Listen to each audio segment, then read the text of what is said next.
Investment executive Louise Gallagher had no intentions of mixing work and play in August of 1998.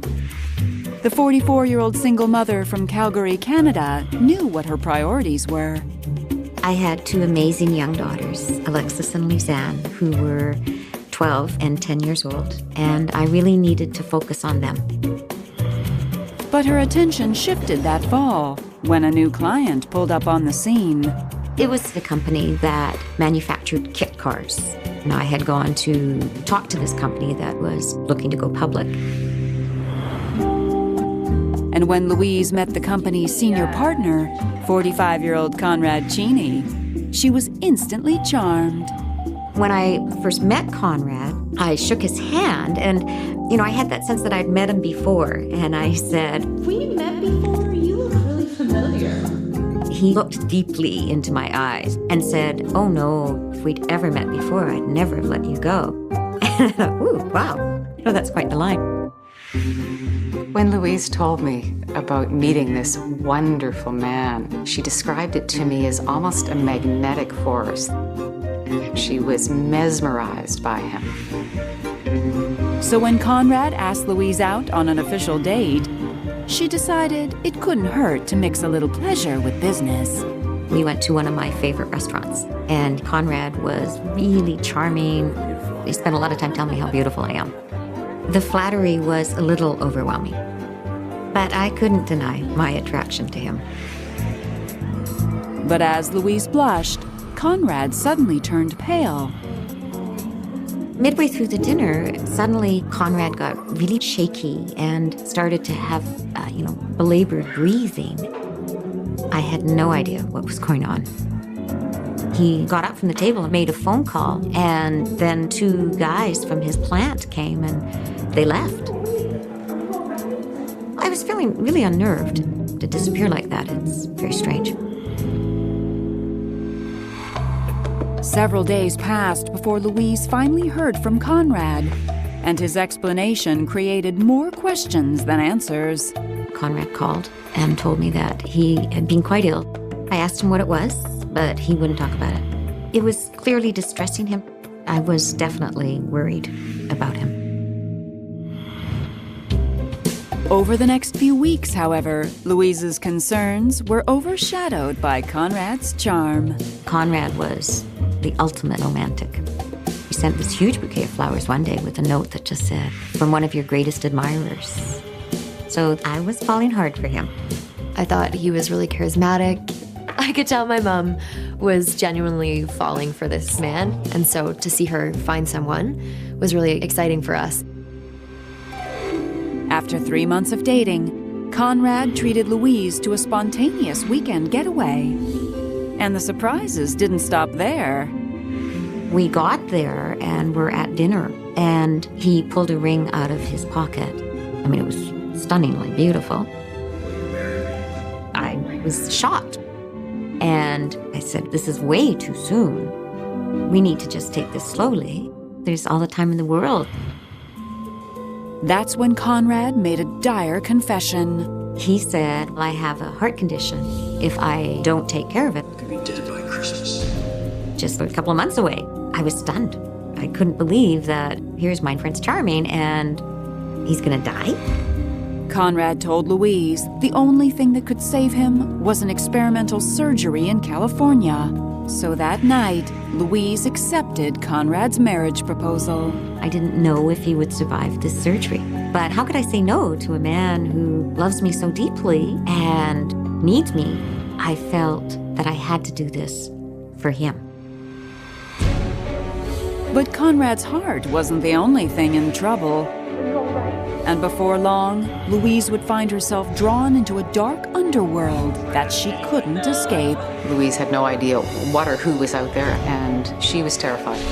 We were blindsided when things began to unravel. I was in too deep, and it wasn't going to stop until they had what they wanted.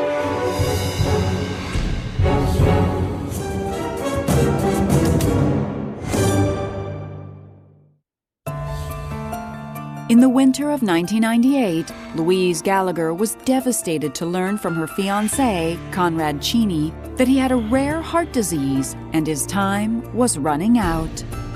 Conrad told me that he had 3 months to live. Needless to say, I wanted to spend every moment with him that I could. But according to Conrad, with a risky surgery scheduled in the coming weeks, he was too busy to spend much time with Louise. Still, Conrad was there for Louise when it mattered most. When she needed knee surgery that November, it was Conrad who came to her rescue. When I was released from the ER, Conrad was right there to pick me up. But as I got in the car, I saw him pick something heavy off the front seat and move it into the back seat. I thought it was a gun. When I mentioned it to him, he reassured me that it was just a toy. And it was something left over from his daughter's Halloween event or something. I laughed at myself because that was just really weird of me to even think that. After spending New Year's Day together, Louise said a sad goodbye to Conrad as he left for his surgery. I'd asked if I could go to California to be there, but he said that that wouldn't be a good thing because he needed to conserve his energy. So I remember feeling so lost because I knew he may or may not survive. Finally, 4 days later, Louise received a call, but it wasn't from Conrad. It was his associates calling me to say that they believed it was a success. They said he wasn't able to talk. They were trying to keep him really quiet and calm. She was relieved that he'd made it through the surgery, but still very frustrated to be here in Calgary. She really wanted to be there with him. So Louise was overjoyed when her fiancé returned the following month and said he was fully recovered. I was just ecstatic to be with him. But I must admit, he looked really healthy for a guy who'd had this crazy, risky surgery. But I just decided to let it go. But what Louise couldn't let go was the feeling she was inching closer to the bottom of Conrad's priority list. Conrad was always too tired from recovering or too busy catching up at work. And I began to feel more pushed to the side. Louise's feelings of doubt were replaced with dread when Conrad gave her some crushing news. I was sound asleep and the phone rang. It was about 1:30 in the morning. And I answered the phone, and all I could hear was Conrad crying. Sorry, Louise. I'm sorry. Are you all right? And what Conrad said next would force Louise into a prison of fear and paranoia that would change her life forever. It was like a living hell for her. When he said those words, it was like someone kicked the air right out of me.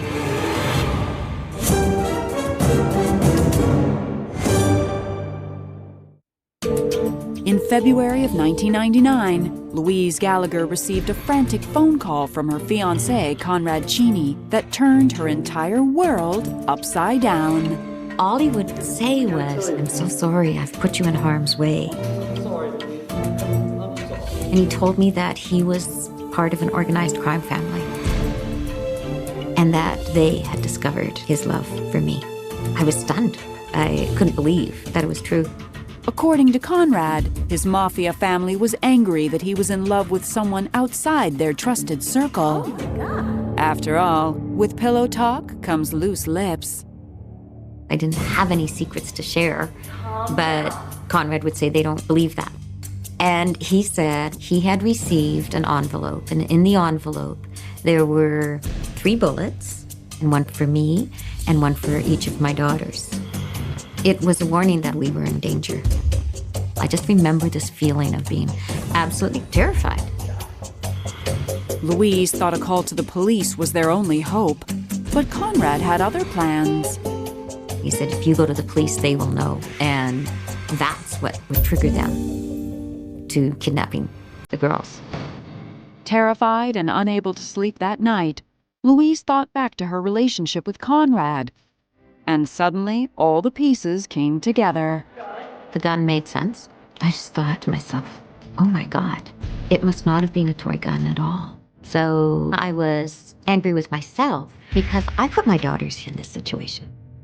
And it was all my fault. And I didn't know what to do. To keep her daughters safe, Louise kept the mafia threat to herself, but slowly the secret ate away at her. This was not something I felt that they needed to carry, so I had to pretend like everything was just fine. But soon after, the threats against Louise seemed to become a reality. One day, one of my neighbors came over and she said, I saw somebody sneaking around your car. And I phoned Conrad, and he immediately sent his associates over to look for bombs under the car. They never found anything, but it was just this constant, unsettling fear. Louise's only peace of mind was that Conrad had her followed everywhere for her protection. I thought it was scary and unsettling, but he had me followed, and he always knew where I was. But he was protecting me and my daughters. Later that summer, the stress of the situation caused Conrad's health to take another grim turn. I got a phone call from one of his associates saying that Conrad was in California in hospital and that they were going to put him on life support system. Part of my mind went to this place that said, Conrad is protecting me and my daughters, and as long as Conrad is alive, then my daughters are safe. But if he died, I just didn't know what was going to happen. I was terrified. Within days of learning of Conrad's condition, Louise ran into a friend at a local coffee shop. Alone and afraid, she broke down and told him about her fiancé in a coma in California. My friend agreed he wouldn't tell anyone, but a few days later, I received a phone call from a woman who was a friend of my friend, and she just said, my daughter Rebecca is talking to a man on life support in California as well, and his name is Conrad. And I thought, no, that can't be. Flooded with emotions, Louise arranged to meet the woman that very day at her home and discovered Rebecca's Conrad and her Conrad were one and the same. She just broke down, and I just got really angry. It was like someone stabbed me in the heart, and I was in shock. Enraged, the two women immediately drove to Conrad's office to demand information on his condition and whereabouts. And what they found was appalling. We walked straight into Conrad's office, and sure enough, there he was, sitting behind his desk. He should be on life support, but he's not. He's sitting there. Rebecca just started yelling at him. But I was just absolutely speechless. Louise may have been at a loss for words, but Conrad wasn't. He said that he had lied about being on life support to protect us. He hoped it would somehow shake the mafia off of his trail. He had started seeing Rebecca in the hopes that it would take the mafia's attention off of me. That it didn't change the fact that he was cheating, and I was devastated. Conrad said that he was going to end everything with Rebecca and reminded me of what could happen if I broke up with him. If Louise walked away and then something happened to one of her daughters, she'd never forgive herself. She couldn't take that chance. Conrad told Louise he ended it with Rebecca, and for the next 3 years, Louise stayed under Conrad's thumb, always fearful of when his mafia family would make their move. My sister and I realized that Conrad was toxic. You have to break up with him. It was really clear that she had no intention of leaving him, so we went to live with my dad. That was the moment my heart just broke.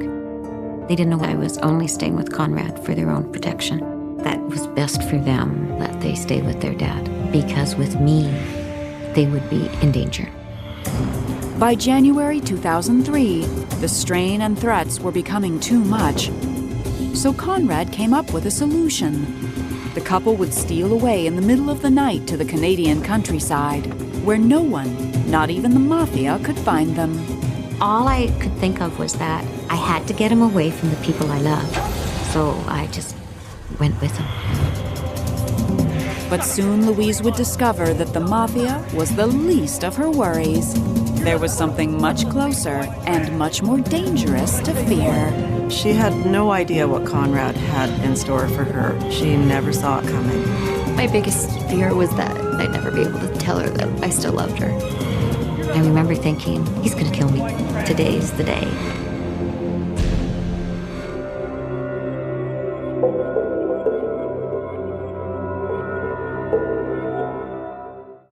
In the spring of 2003, Louise Gallagher was convinced that she and her fiancé, Conrad Cheney, would be safe from the mafia by hiding out in the Canadian wilderness. For 3 months, we stayed in a bed and breakfast out in the country.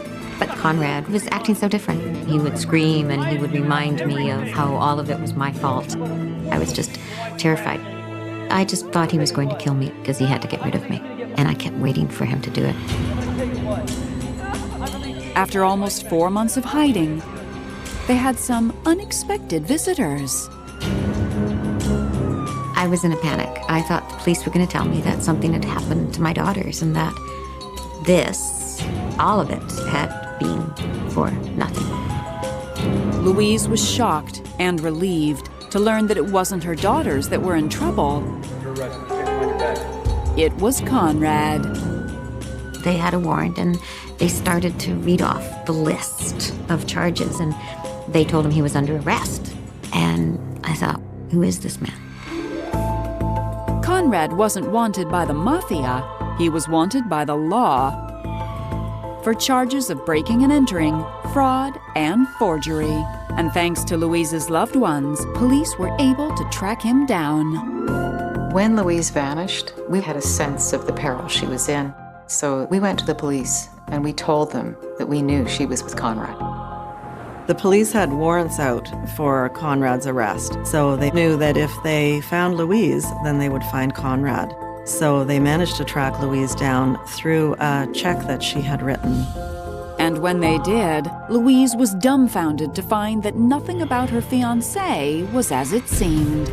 Conrad presented this image of a very, very successful business when in fact it was crumbling. It was close to bankruptcy. And that's what led him to open cell phone accounts in his daughter's name. He had purchased a car in his aunt's name, and they filed charges against Conrad. This lightning bolt hit me, and it wasn't until then that I realized just how deeply rooted Conrad's lies were. It turned out Conrad wasn't just broke and a fraud. He was a cheat and a stalker as well. Conrad told Louise he was going to break up with Rebecca, but he kept seeing her.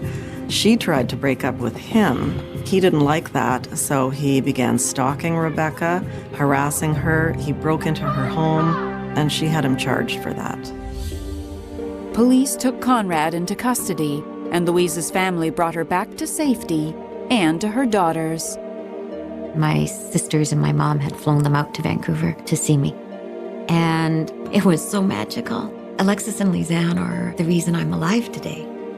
I don't think I could put into words how much I love my mom and how thankful I am that she made it through. With Conrad behind bars, Louise learned the truth from police and finally realized she was just a pawn in his sick game. The only heart condition Conrad ever had was that he didn't have a heart. He was not part of an organized crime family. There were not these evil men waiting out there willing to kidnap the girls. Everything he told me was a lie. I felt used and I felt empty and I felt devastated. In July of 2003, Conrad Cheney pled guilty to fraud, forgery, and breaking and entering. He was sentenced to 2 years, 1 month, and 26 days in federal prison. This wasn't about a love affair gone bad. It was about abuse. I didn't believe evil existed, but I believe evil does exist now.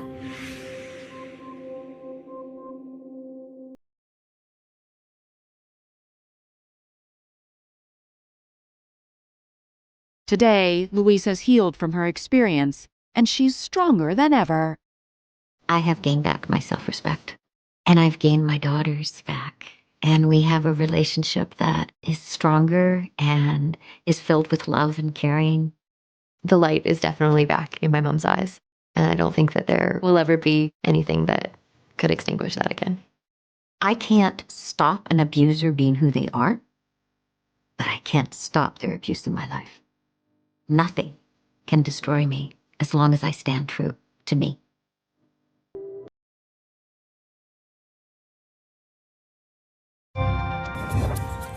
In the fall of 1999, 30-year-old Texan Christy Smith couldn't deny that after 10 years of marriage, the magic was missing. There was no excitement, there was no passion. So all of a sudden I found myself separated with a 13-year-old and an 8-year-old. But I was very excited to start dating, to get back out there.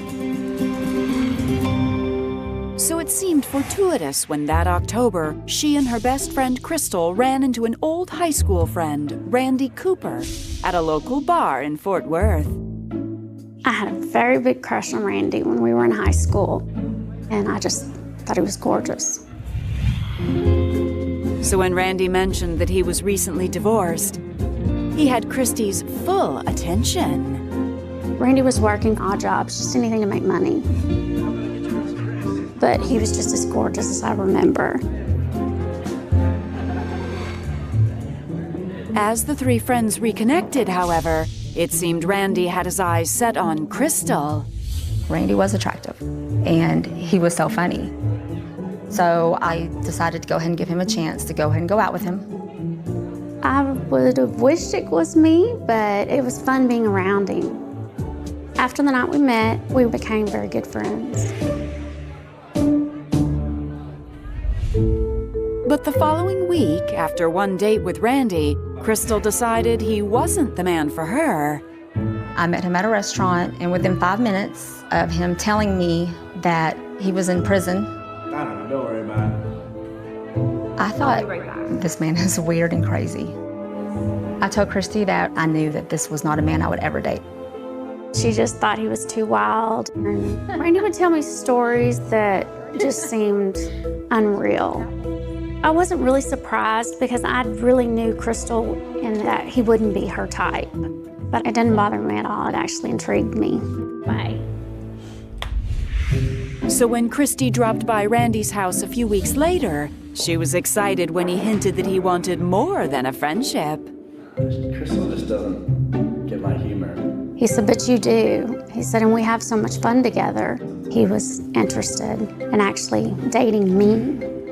I was just on cloud nine. Over the next month, Christy began seeing Randy regularly, despite her friends' disapproval. The more I tried to get Christy to stay away from Randy, the closer they got. So I did not hang out with Christy while they were together. Randy always said Crystal's just jealous.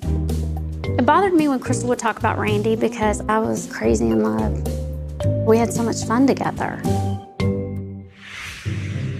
But the icing on the cake was seeing how great Randy was with her kids. Randy was fun to be around. He would spend time with us, not just my mom. He would tell us jokes and would always cut up with us. He even kept Christy entertained with his over-the-top storytelling. One morning, Randy said, have you ever heard of possum and snake? And I said, no. So he told me that a possum comes up and there's a snake by the river. And the snake's cold. Tells the possum, will you please let me in your pouch to get warm? If you'll help me, I won't bite you. So the possum lets him in his pouch, gets him across the river. And as soon as he does, the snake curls up to strike. And the possum says, wait a minute, I thought you were gonna hurt me. And the snake says, I'm a snake, stupid. What did you think? Then the snake struck the possum and killed it. I had no idea why Randy told me that story. What does that mean? I just didn't get it. But Randy kept me on my toes. And I loved it, every bit of it. So after 2 months of dating, when Randy asked her if he could move in, Christy was ecstatic. We always wanted to be together, and the children seemed to really like him. And so he moved in. I was a really lucky girl. But Christy had no idea her luck was about to run out when Randy's wild imagination would become her terrifying reality. His behavior had changed so drastically. He had a plan and nothing was going to stop him. I saw the joy he took in causing pain. He was just evil.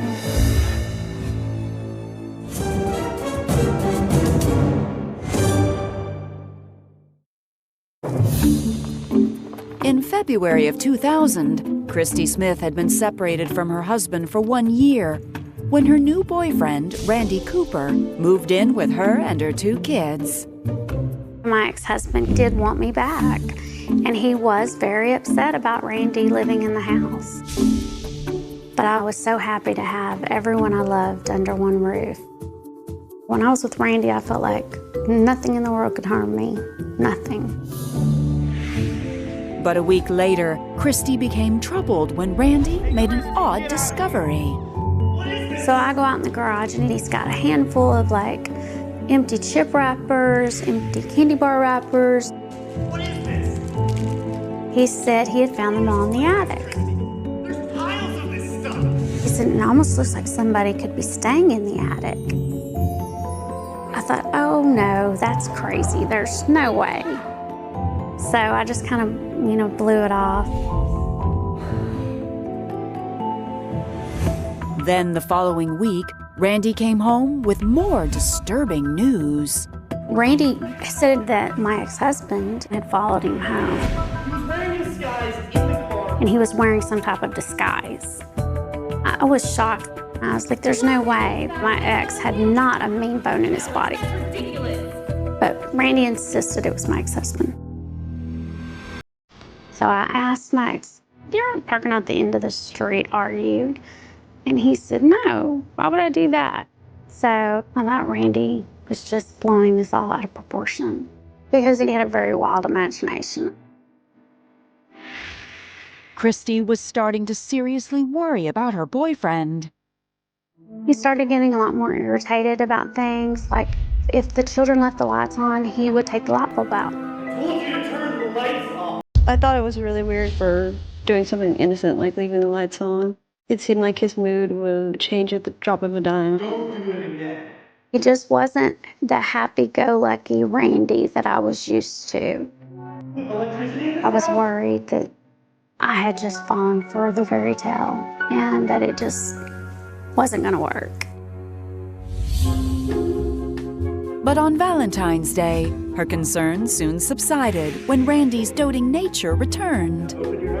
My ex-husband had taken the kids for the whole week, so Randy would just do romantic things.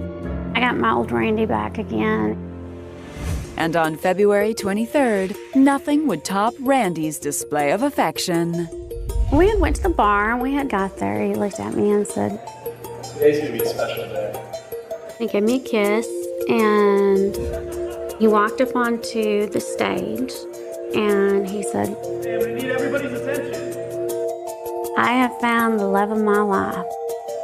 Christy, come on up here. And he said, Christy, will you marry me? I was just so excited. It was so unexpected. And I said yes, of course. And he just seemed like he was on cloud nine. The lovebirds ordered a round of drinks for all, and the celebration began. But the excitement quickly caught up to Christy.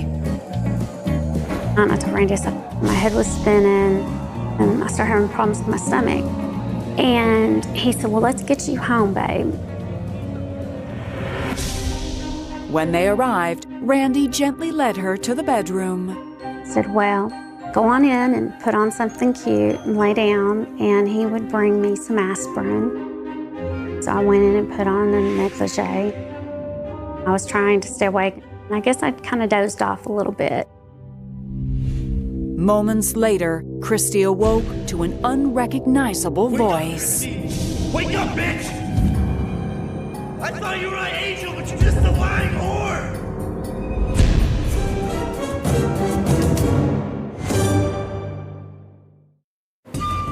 After her boyfriend proposed on February 23, 2000, Christy Smith dozed off peacefully but woke up in a nightmare.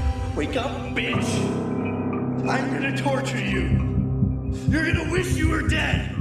And he said, "You're gonna know pain like you've never felt pain." I thought you were my angel! Then he reached over and he punched me in the face. And I was just shocked. Before Christy could even react, Randy grabbed a bat.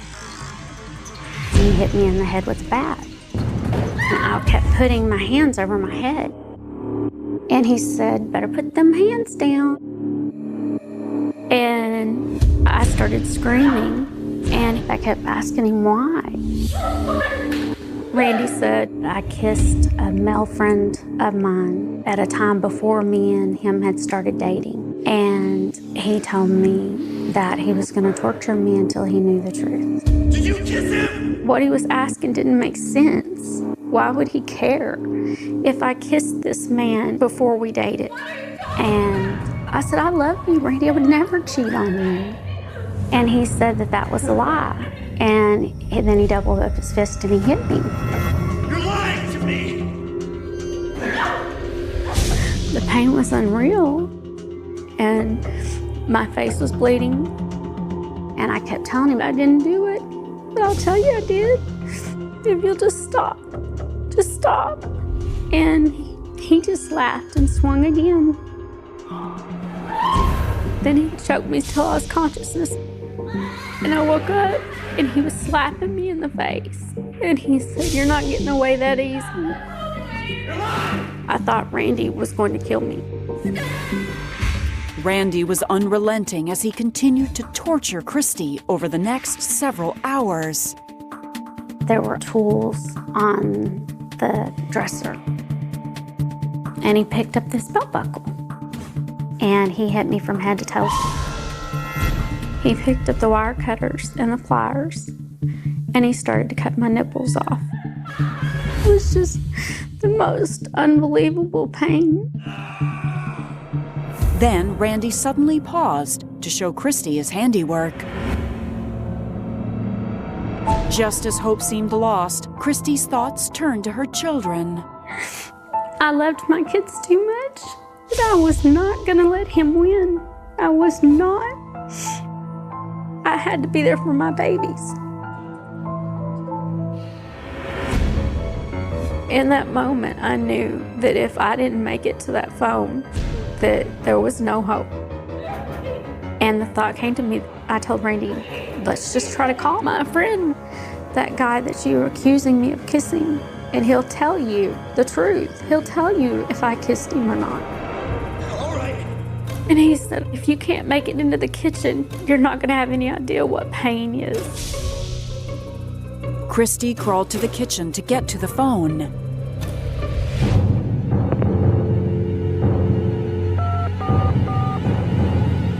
And as soon as I got a dial tone, I called 911. 911, what's your emergency?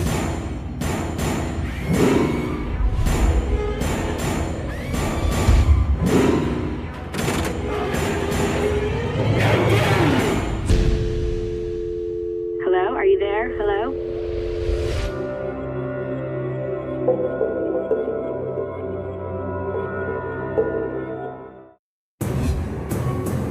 On February 24th, 2000, after suffering hours of unimaginable torture at the hands of her fiancé, Randy Cooper, Christy Smith could only hope her attempt to call 911 had worked. I didn't know if I got through or not, but Randy was screaming he was gonna kill me before anybody could get there. Seconds later, 911 made a routine follow-up call. Hello? Hello? Is that 911? No, actually my son did. Okay, that's who answered the phone? Yeah, well, actually, I picked up the telephone. Then I just screamed like nobody's ever screamed. And he hung up the phone, he started screaming at me. I told him, "Just take my car, just go. I don't care, just go." As Randy searched for her keys, Christy made it to the bathroom. I got the window open and I got the door locked. and that's all I had left. The pain was just so overwhelming.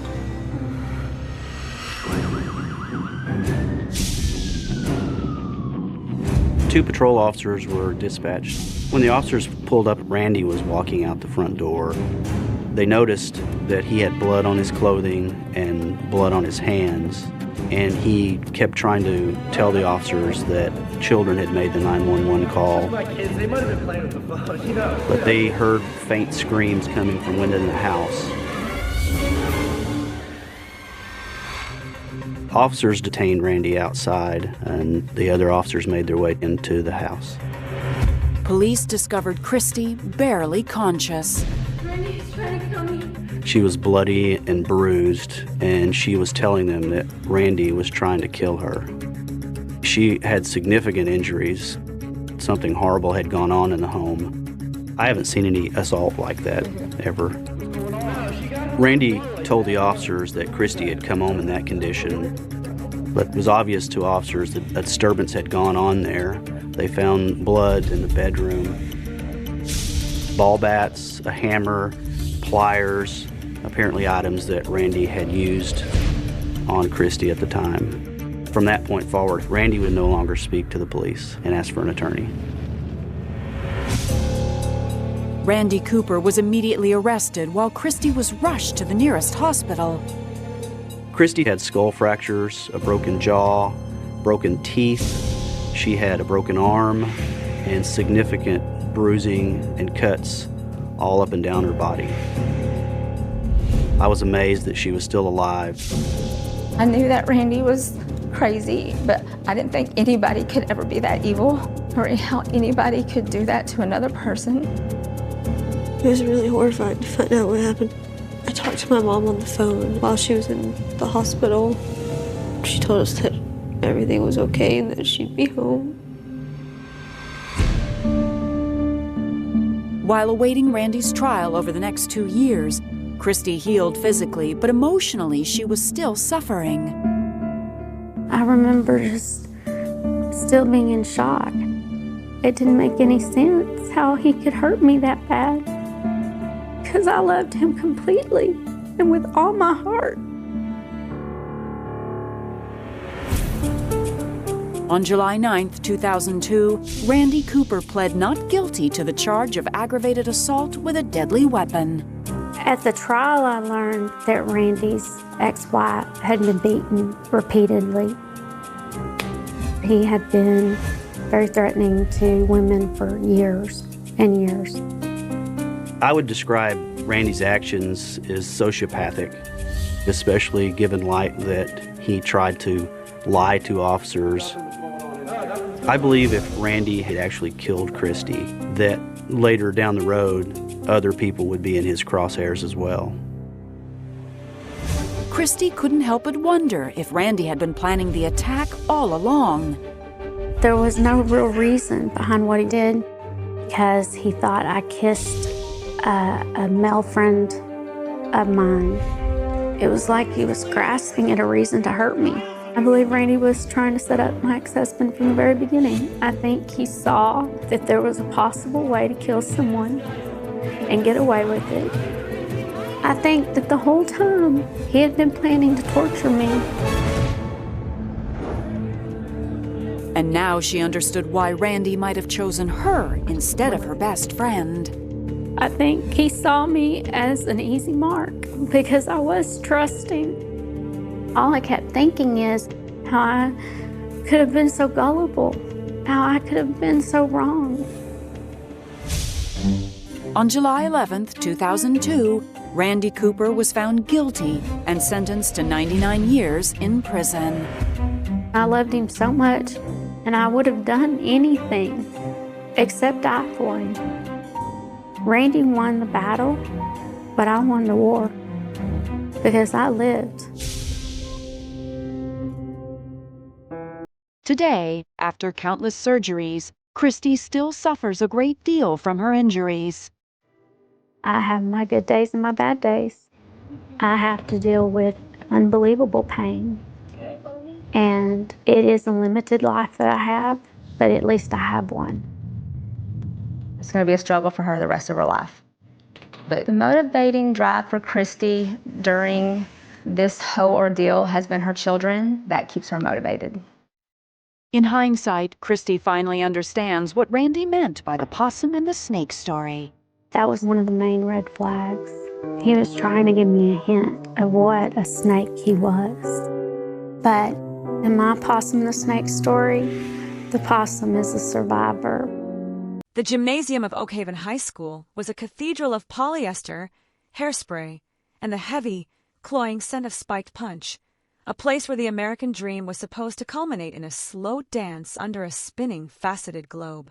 It was May 19th, 1978, a night where the humid air of the valley seemed to hang thick with the restless energy of 500 teenagers standing on the precipice of adulthood, unaware that for one of them, there would be no tomorrow. Elena Vance was the center of that universe, a girl whose smile felt like a curated piece of sunshine, draped in a seafoam green chiffon dress that shimmered like a shallow Caribbean bay under the flickering strobe lights. She was the prom queen, the straight-A student, the girl who moved through the hallways of Oak Haven with a grace that felt both effortless and untouchable. But as the clock neared the witching hour, as the Bee Gees, night fever, pulsed through the heavy floorboards, and the vibrations rattled the very bones of the building, the golden girl of Oak Haven began to dissolve into the shadows. People would later claim they saw her near the refreshment table, or perhaps slipping out toward the parking lot to catch a breath of the cooling night air. But the truth was much more surgical, much more silent. The music didn't stop when she vanished. It just grew louder, masking the sound of a struggle that no one chose to hear, or perhaps a departure that was never meant to be a goodbye. By midnight, the glitter was settling into the cracks of the floor, and the first tendrils of a tragedy that would haunt the town for nearly half a century were beginning to take root. Arthur Vance, a man who measured his life by the steady rhythm of the local textile mill, sat in his truck outside the school gates, the headlights cutting two yellow paths into the darkness.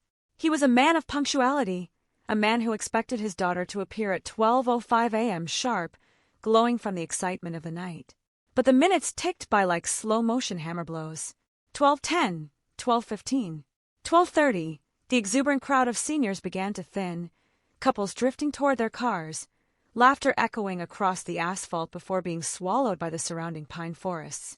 Arthur stepped out of his truck, his heavy boots crunching on the gravel, a cold knot of dread tightening in his chest that no amount of logic could unravel. He approached the double doors of the gym, where the last of the faculty were switching off the lights, the sudden darkness turning the festive space into a cavernous, echoing tomb. "Have you seen Elena?" he asked, his voice a low tremor that betrayed the stoicism he had spent a lifetime building. The response was always the same, a shake of the head, a distracted shrug, a vague memory of a seafoam dress disappearing into the crowd. She was gone, not just absent, but erased, as if the very night had reached out and pulled her into a void that left no ripple. The search didn't begin with sirens and spotlights.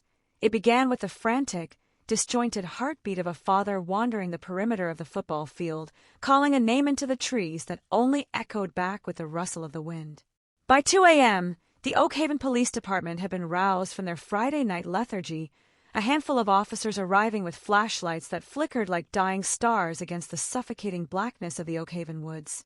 They moved with a sense of routine that would soon be shattered by the gravity of what they weren't finding. No footprints in the mud, no signs of a forced entry or a hurried exit, just the silence of the valley, a silence so profound it felt like a physical weight pressing down on the searchers. Sheriff Miller, a man who had spent 20 years dealing with nothing more serious than cattle theft and public intoxication, stood on the edge of the parking lot and looked at the single, solitary clue they had managed to recover, a crushed carnation corsage, its white petals bruised and stained by the asphalt, lying exactly where Elena's car should have been parked. It was a fragment of a fairy tale turned into a forensic nightmare, a silent witness to a moment of violence that had left no other mark. As the sun began to bleed over the horizon on the morning of May 20th, the town of Oak Haven woke up to a reality it was entirely unprepared to face. This wasn't a city where children went missing. This was a sanctuary of unlocked doors and backyard barbecues, a place where the biggest scandal was a property line dispute. But the headlines that would soon hit the newsstands, Prom queen vanishes. Nightmare at Riverside High.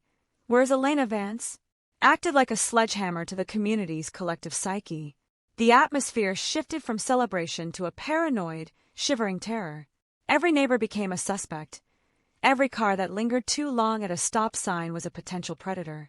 The police began the grueling process of interviewing every single person who had attended the prom, a list of names that seemed to grow longer and more tangled with every passing hour.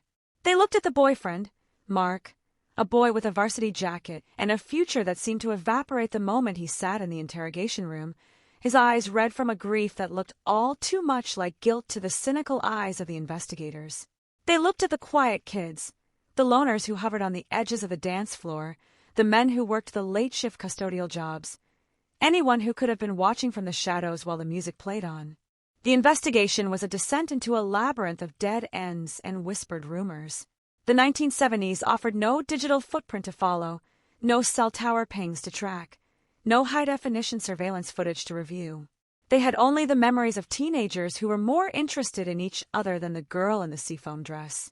The woods were combed until the brush was flattened, the nearby creek was dragged until the silt choked the nets, and the school building itself was searched locker by locker, vent by vent, as if the architecture might have swallowed her whole. But Elena was a ghost, a memory that seemed to grow more ethereal with every day she remained missing. The initial surge of adrenaline in the community began to sour into a lingering, toxic dread. The Vance family home became a shrine to a girl who was neither dead nor alive, a place where the phone stayed silent and the porch light stayed on, casting a lonely yellow glow over a town that was beginning to realize that the monster wasn't a stranger passing through. It was someone who knew the rhythm of their streets, someone who had watched the prom queen crown descend and decided that she belonged to the dark. The terror wasn't just in the disappearance, it was in the perfection of it. There were no screams heard over the music. No one saw a car speeding away.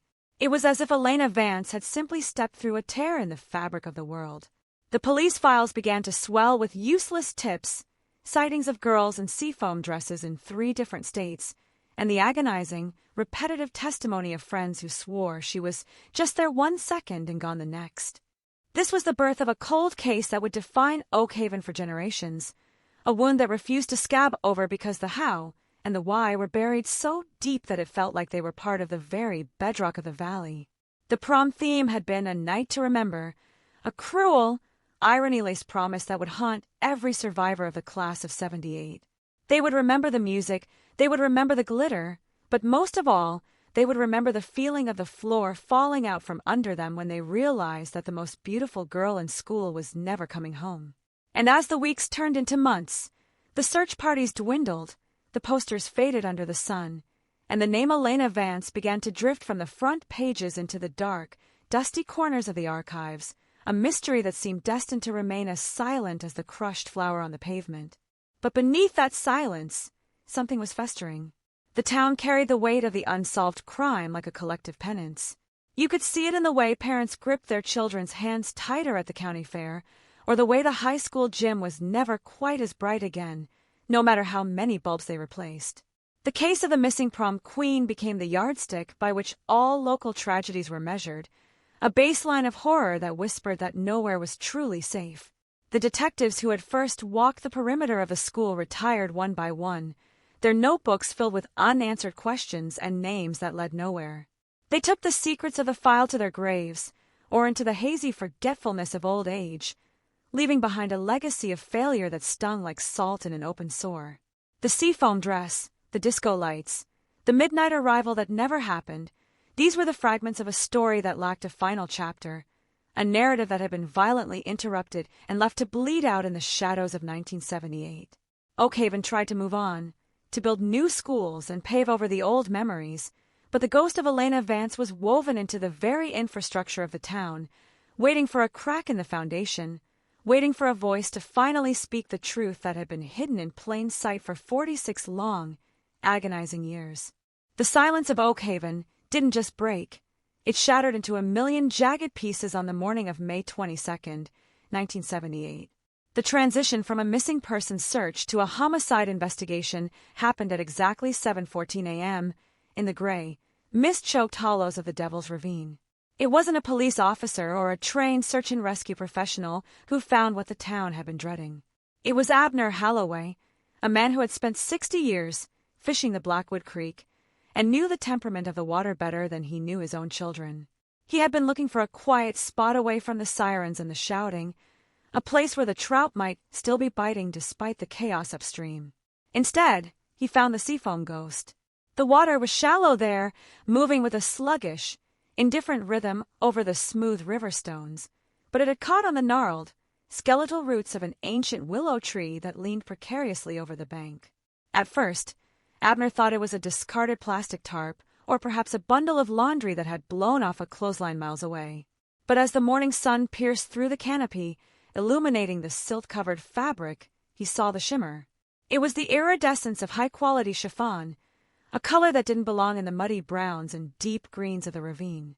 And then he saw the hair, long, blonde strands tangling with the river grass, swaying in the current as if Elena Vance were still trying to dance her way out of the depths. The recovery was a grueling, hours-long ordeal that stripped away the last vestiges of professional distance from the Oak Haven Police Department. The banks of the ravine were steep, slick with a recent rainfall that had turned the red clay into a treacherous slide. Sheriff Miller stood at the top of the ridge, his radio crackling with static that sounded like a long, sustained scream, watching as his deputies struggled with the weight of the waterlogged body. The seafoam dress, once a symbol of teenage aspiration and the height of 1970s fashion, was now a heavy, sodden shroud that clung to the girl's cold skin.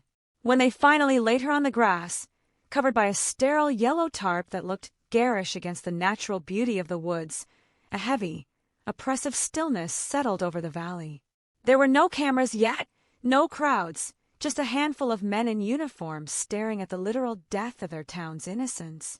The smell of the ravine was a mixture of damp earth, rotting vegetation, and the faint, unmistakable scent of something that shouldn't be there, a chemical, artificial perfume that still clung to the fabric of the dress, a lingering reminder of the prom night that had ended in a watery grave. By noon, the news had bypassed the official channels and flooded every kitchen and storefront in Oak Haven. The Golden Girl was dead. The word murder began to circulate, a word that felt foreign and dangerous on the tongues of the local residents. The autopsy, conducted in the basement of the county hospital by a man who had seen too many car accidents and not enough violence, confirmed the nightmare. Cause of death: manual strangulation. The bruises on Elena's neck were deep, purple-black marks that told a story of sudden, explosive rage, or perhaps a cold, calculated grip that didn't let go until the light left her eyes. There was no evidence of a struggle, no broken fingernails or defensive wounds that suggested she had fought back. It was as if she had been caught by surprise, or perhaps, as the lead investigator whispered in the dark of the precinct, she had known her killer so well that she hadn't realized she was in danger until his hands were already around her throat. The forensic limitations of 1978 were a brick wall that the investigation hit at full speed. They had blood types, but not DNA. They had fingerprints, but the river had acted as a natural solvent, washing away the oils and the skin cells that would have identified a suspect in a modern era. The dress was sent to a state lab, but the results were a catalog of inconclusive and negative. The only physical evidence they had was a single, dark fiber caught in the zipper of the dress, a fiber that didn't match the seafoam chiffon or anything Elena had been wearing. It was a synthetic blend, something common in the carpets of cars or the upholstery of 1970s vans. Every vehicle in the Oak Haven High parking lot became a potential crime scene, but without a specific match, the fiber was just a needle in a haystack made of 1,000 needles. The investigation turned its spotlight onto the survivors of that night, and the heat was blistering. Mark, the boyfriend, was the first to feel the burn. He was a boy built of muscle and varsity dreams, but in the interrogation room, he looked like a child lost in a storm.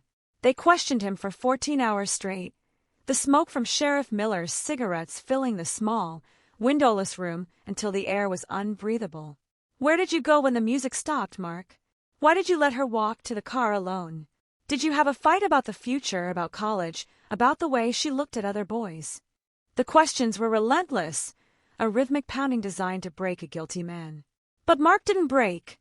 He only cried, a sound that one deputy later described as the most hollow noise he'd ever heard. His alibi held firm. 3 separate teachers and the principal had seen him hauling equipment for the band until nearly 12:30 a.m., well after the time the medical examiner estimated Elena had been killed. If it was Mark, he was a master of being in 2 places at once. Then there was Silas, the school's night janitor, a man who lived in the margins of Oakhaven. He was a quiet, stooped figure who smelled of industrial floor wax and stale tobacco, someone the students walked past without a second thought. But in the wake of the murder, his invisibility became a liability. Someone remembered seeing him lingering near the girls' locker room during the dance. Someone else claimed they saw his rusted brown pickup truck parked near the entrance to the Devil's Ravine at 2 in the morning. When the police searched his small, cluttered shack on the edge of town, they found stacks of old yearbooks, their pages dog-eared and worn. But they found no seafoam fabric, no blood-stained clothes, and no motive other than the lonely observations of a man who lived through others' lives. The town wanted a monster, and Silas looked the part, but the evidence refused to cooperate. He was released after 48 hours, but his life was over. The windows of his shack were shattered by rocks before the week was out, and he disappeared from Oakhaven shortly after, another ghost created by the tragedy. As the days turned into a week, the media circus arrived in full force. Vans with satellite dishes, primitive by today's standards but imposing then, lined the main street. Reporters from the big cities in the South paced the sidewalks, their trench coats and microphones a stark contrast to the flannel and denim of the locals. They painted Oakhaven as a Twin Peaks avant la lettre, a town with a dark heart hidden behind a veneer of rural charm.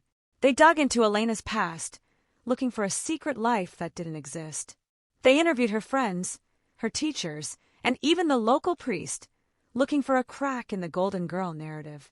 But there was no scandal to be found. Elena Vance was exactly who she appeared to be, a girl with everything to live for, whose life had been snuffed out for reasons that seemed increasingly incomprehensible.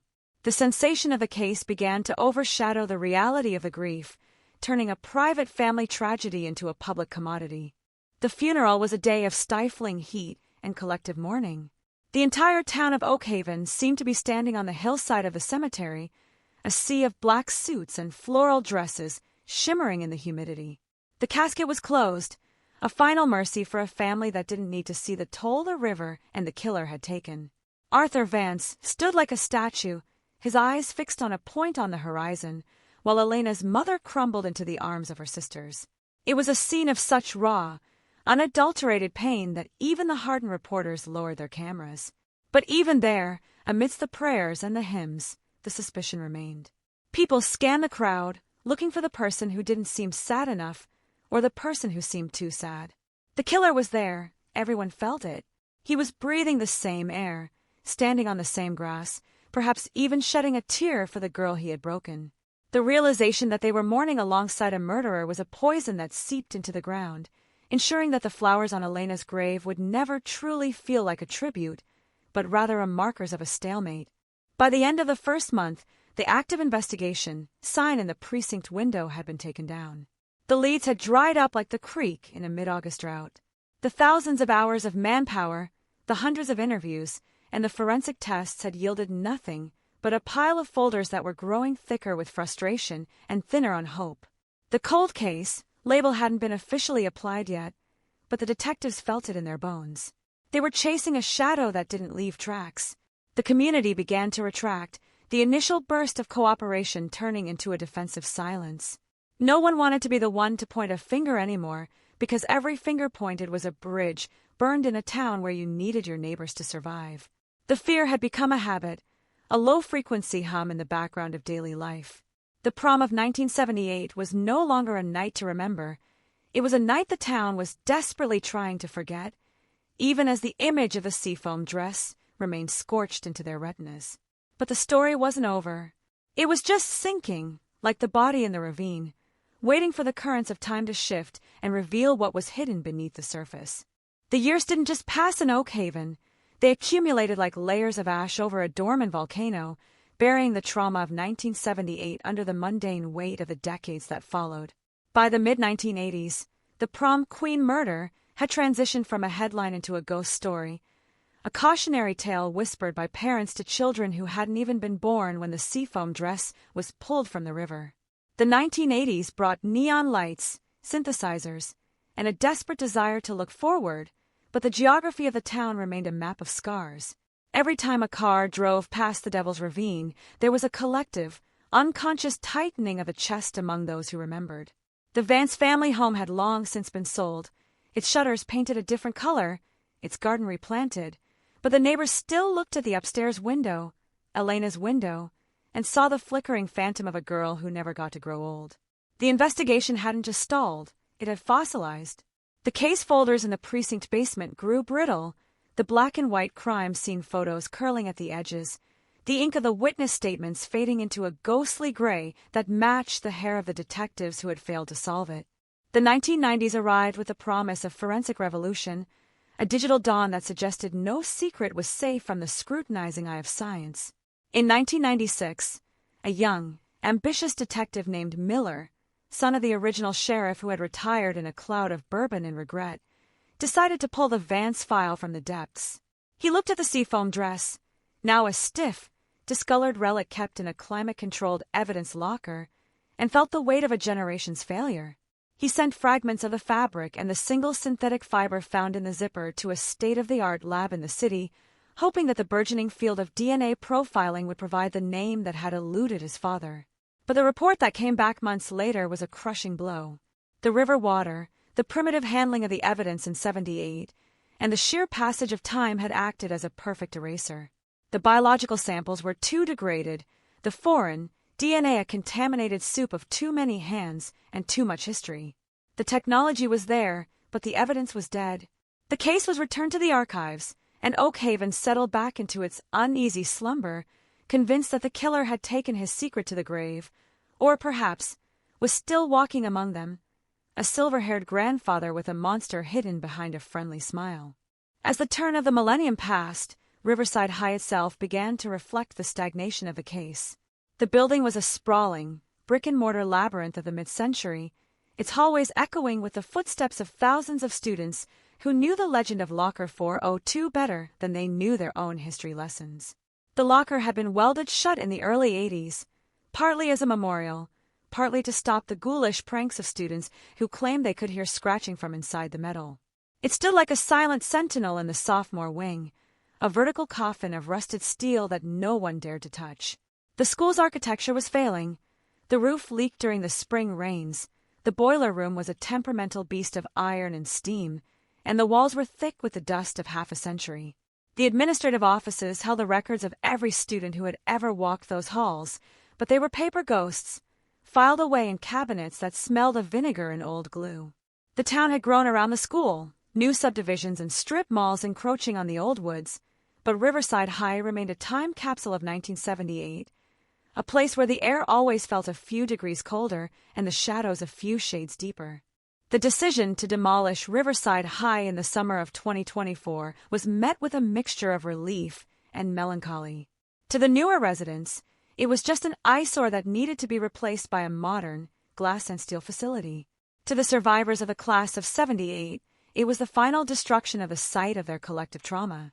The demolition crew arrived in late June, their yellow excavators looking like prehistoric predators against the backdrop of the ripening valley. The air was thick with the scent of diesel and the dry, chalky taste of pulverized drywall. Elias, a veteran of 100 teardowns, was tasked with the interior gutting of the sophomore wing. He was a man who didn't believe in ghosts, a man who saw buildings as nothing more than a series of problems to be solved with a sledgehammer and a crowbar. He started with the lockers, the heavy machinery ripping the metal banks from the walls with a shriek that sounded like rending silk. When he reached the section near the old library, the wall behind the lockers groaned, a sound of hollow, structural fatigue that suggested something wasn't right with the masonry. It was 2:45 p.m. on a Tuesday when Elias swung his hammer into a patch of discolored brickwork behind what had once been Locker 402. The impact didn't result in the solid thud of structural support.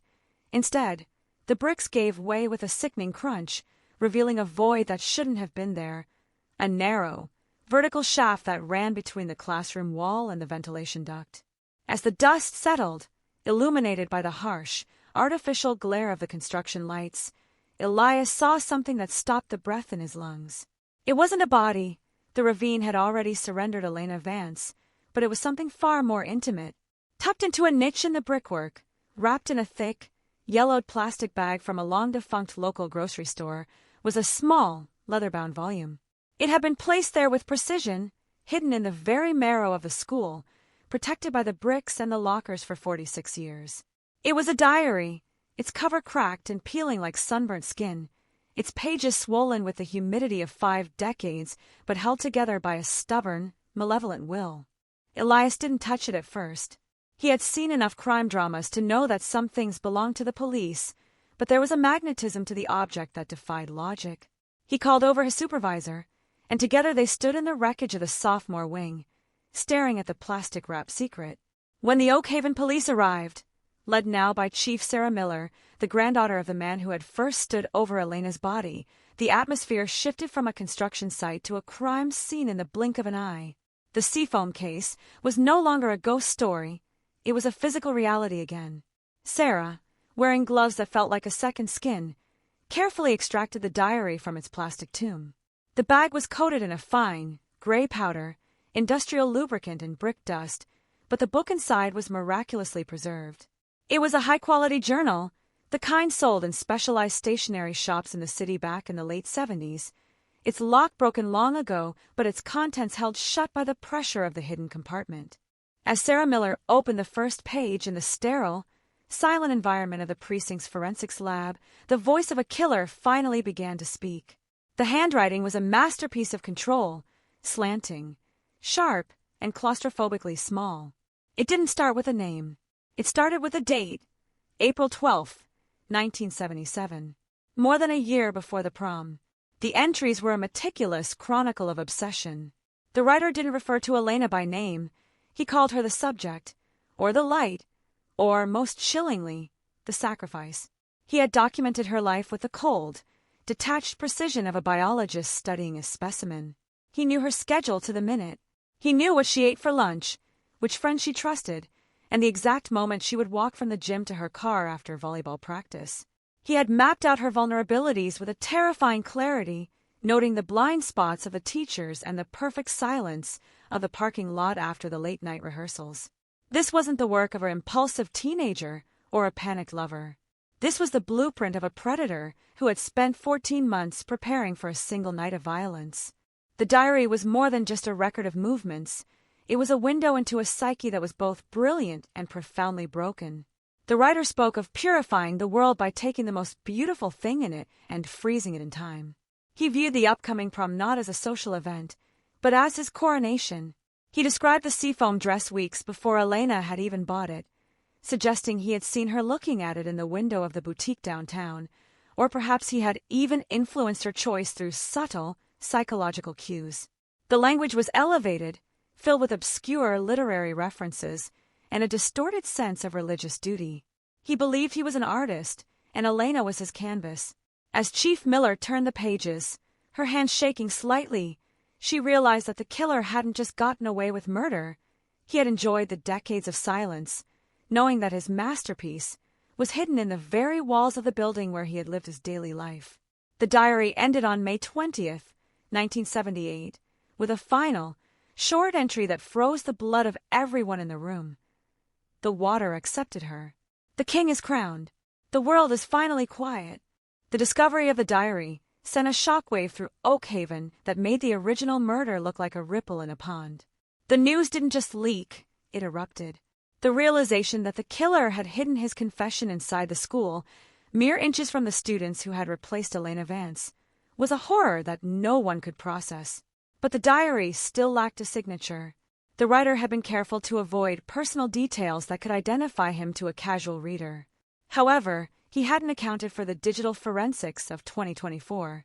Chief Miller knew that the paper, the ink, and the very leather of the binding held secrets that 1978 couldn't imagine. They weren't just looking for a name anymore, they were looking for a ghost who had left a physical trail. The Midnight King was no longer a myth. He was a man with a handwriting style, a specific vocabulary, and a connection to the industrial lubricant found on the plastic bag, a substance that pointed directly back to the very mill where Elena's father had worked. The hunt was no longer cold.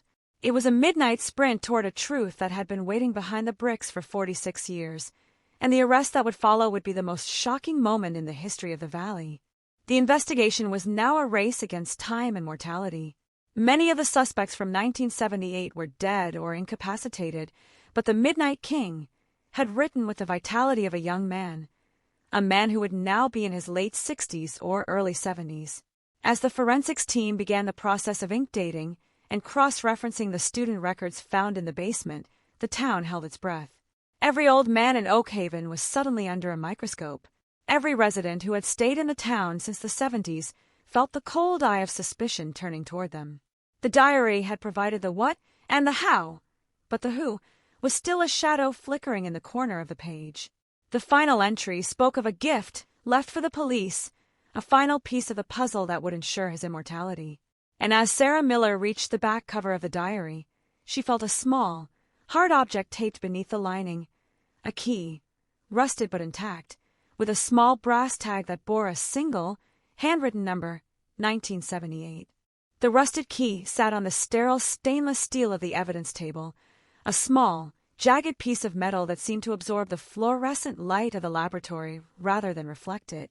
To the uninitiated eye, it was nothing more than a scrap of brass, corroded by 46 years of darkness and damp brick dust. But to Chief Sarah Miller, it was the heaviest object in the room. It was the physical manifestation of a secret that had outlived its victim by half a century. The tag attached to it, a yellowed piece of cardstock tied with a fraying loop of twine, bore the number 1978 written in the same sharp, angular script that filled the diary. It wasn't just a date. It was a label, a taunt, a categorization of a trophy. The key didn't look like a standard house key. It was smaller, the teeth cut with a precision that suggested a secure, institutional lock, a post office box, a safety deposit box, or perhaps a specialized locker in a facility that required high security. While the diary provided the terrifying narrative of the Midnight King's mind, the key promised something even more dangerous: physical proof. It was the bridge between the delusions of a psychopath and the hard reality of the forensic world. The diary itself had been sent to the state's premier document examination unit, but the initial chemical analysis of the plastic bag that had protected it was already yielding results that would turn the investigation on its head. The gray powder that coated the bag wasn't just brick dust. Under the mass spectrometer, the sample broke down into a specific cocktail of hydrocarbons and lithium-based thickeners. It was a heavy-duty industrial lubricant, a type of grease that was engineered to withstand extreme heat and friction. But it wasn't the kind of grease you could buy at a local hardware store in 1978. It was Molex 77, a specialized compound that had been phased out in the early 1980s due to environmental regulations. In Oak Haven, there was only one place that had used Molex 77 by the barrel, the Oak Haven textile mill. The very mill that had been the economic heartbeat of the town, the place where Elena's father had worked until his hands were raw, and the place that had employed half the town's male population. This forensic link changed the entire profile of the suspect. The Midnight King wasn't just a high school student with a crush. He was someone with access to the inner workings of the mill. He was someone who knew which grease would protect a plastic bag from the corrosive elements of a wall cavity. This narrowed the field, but it also terrified the investigators. The mill employed hundreds of men. Was the killer a disgruntled worker? A manager? Or, more chillingly, was he a student who worked the summer shifts, a townie who walked the halls of Riverside High by day and the grease-stained floors of the factory by night? Sarah Miller ordered a cross-reference that would have been impossible in 1978 but was the work of mere minutes in 2024. She wanted a list of every male student enrolled at Riverside High in the 1977 to 1978 academic year who also had employment records at the Oak Haven textile mill.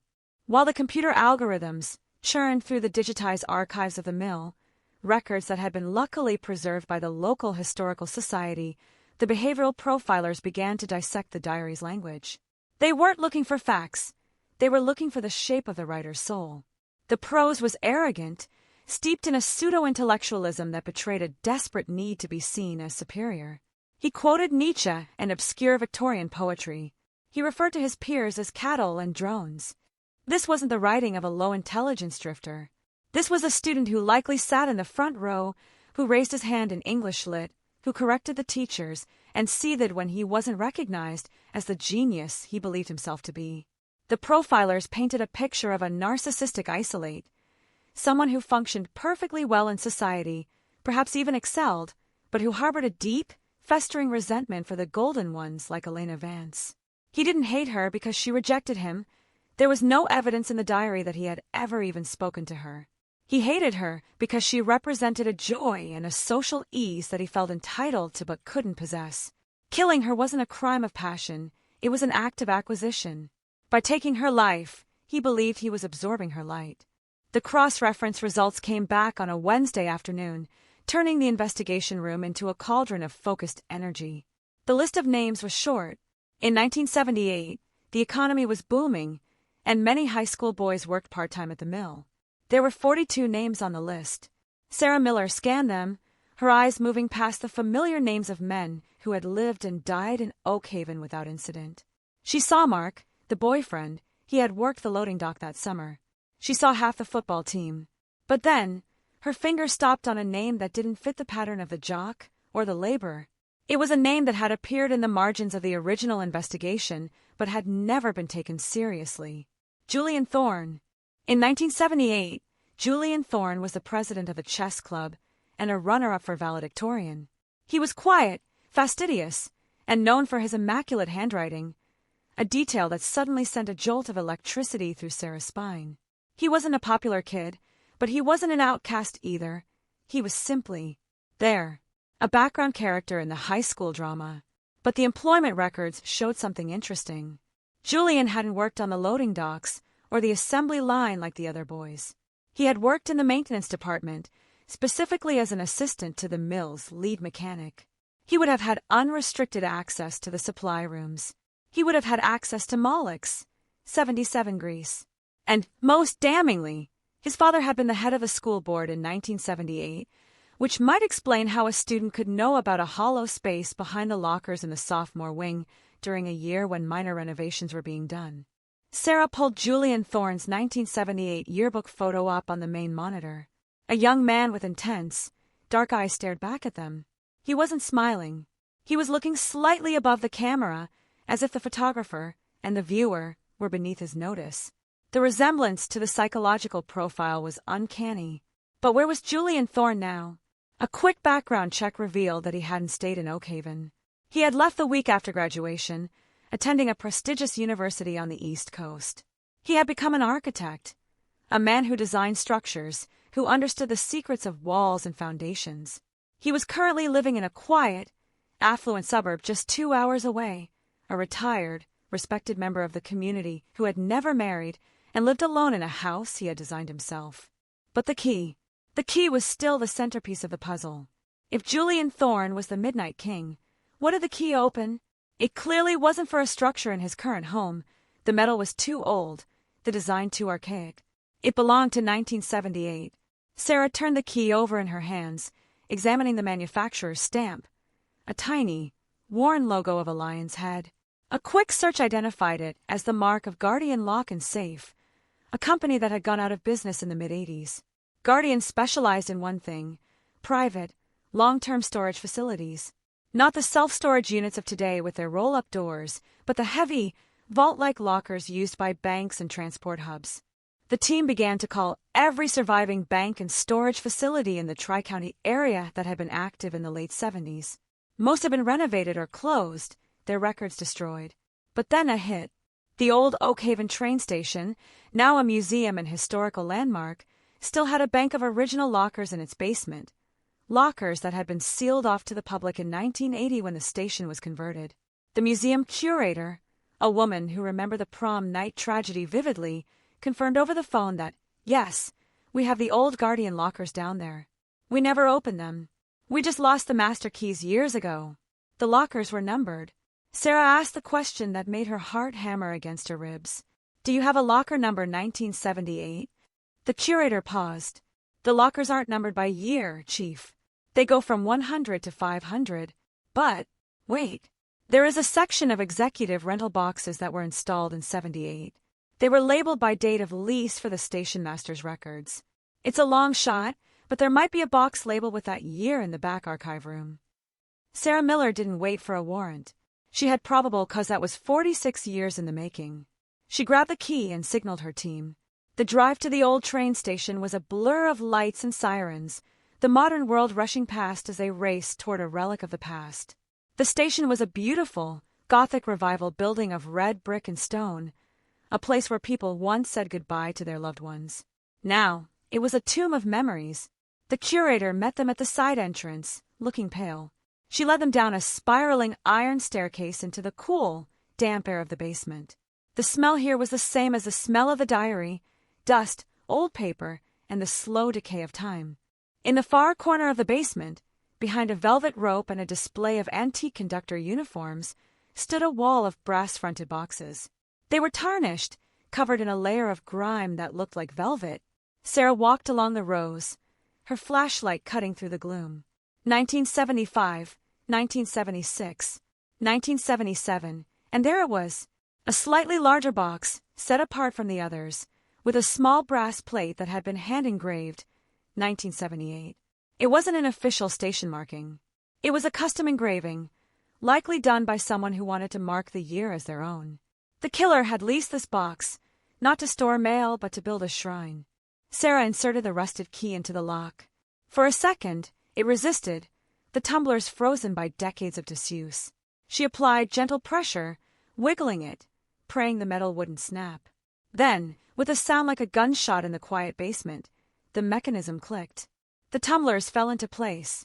The door creaked open, revealing a dark, square space that had been breathing the same air since the Carter administration. Inside, there was no money. There were no jewels. There was a single, medium-sized cardboard box, sealed with the same industrial tape used at the mill. And on top of the box sat a dried, brittle object that looked like a whisper of the past. It was a corsage, not the one found in the parking lot that had been a decoy. This was the real one, a wrist corsage of white orchids, preserved in the dry air, brown and crumbling but unmistakably the one Elena Vance had worn in her prom photos. But the box beneath it held the true horror. As Sarah carefully cut the tape, the flap sprang open to reveal a trove of trophies that made the diary look like a mere prologue. There was a lock of blonde hair tied with a seafoam ribbon. There was a driver's license, Elena's license, which had never been found. And there was a cassette tape, labeled in that same precise, arrogant handwriting. The Midnight King's address, May 20th, 1978. This wasn't just a stash. It was a time capsule of sadism. Julian Thorne hadn't just killed Elena. He had kept pieces of her, locking them away in a public place where people walked by every day, completely unaware that they were inches from the evidence of the town's greatest tragedy. The realization hit Sarah with the force of a physical blow. Julian Thorne was living his life of architectural precision, secure in the knowledge that his monument was safe. He had underestimated the persistence of the truth. He had underestimated the durability of the mill's grease and the curiosity of a demolition crew. But as Sarah bagged the cassette tape, she knew that the hardest part was yet to come. They had the evidence. They had the profile. They had the name. Now, they had to go to the house of a wealthy, respected old man and tell him that the game he had been playing for 46 years was finally over. The arrest wouldn't be a shootout. It would be a confrontation with a ghost who had forgotten he was being hunted. The drive to Julian Thorne's house would be the longest of Sarah Miller's life, a journey from the dusty basement of the past into the sterile, terrifying light of the present justice. The drive to Julian Thorne's residence was a surreal procession through the shifting landscapes of time. It was late afternoon by the time the convoy left the station, the sky bruising into a deep, heavy purple that promised a storm, mirroring the tempest that was about to unleash itself upon a quiet, affluent cul-de-sac 2 towns over. Chief Sarah Miller sat in the passenger seat of the lead tactical SUV, the plastic evidence bag containing the cassette tape resting on her lap like a dormant grenade. The world outside the window was a blur of strip malls and commuter traffic, a banal modern reality that felt completely disconnected from the horror she was holding.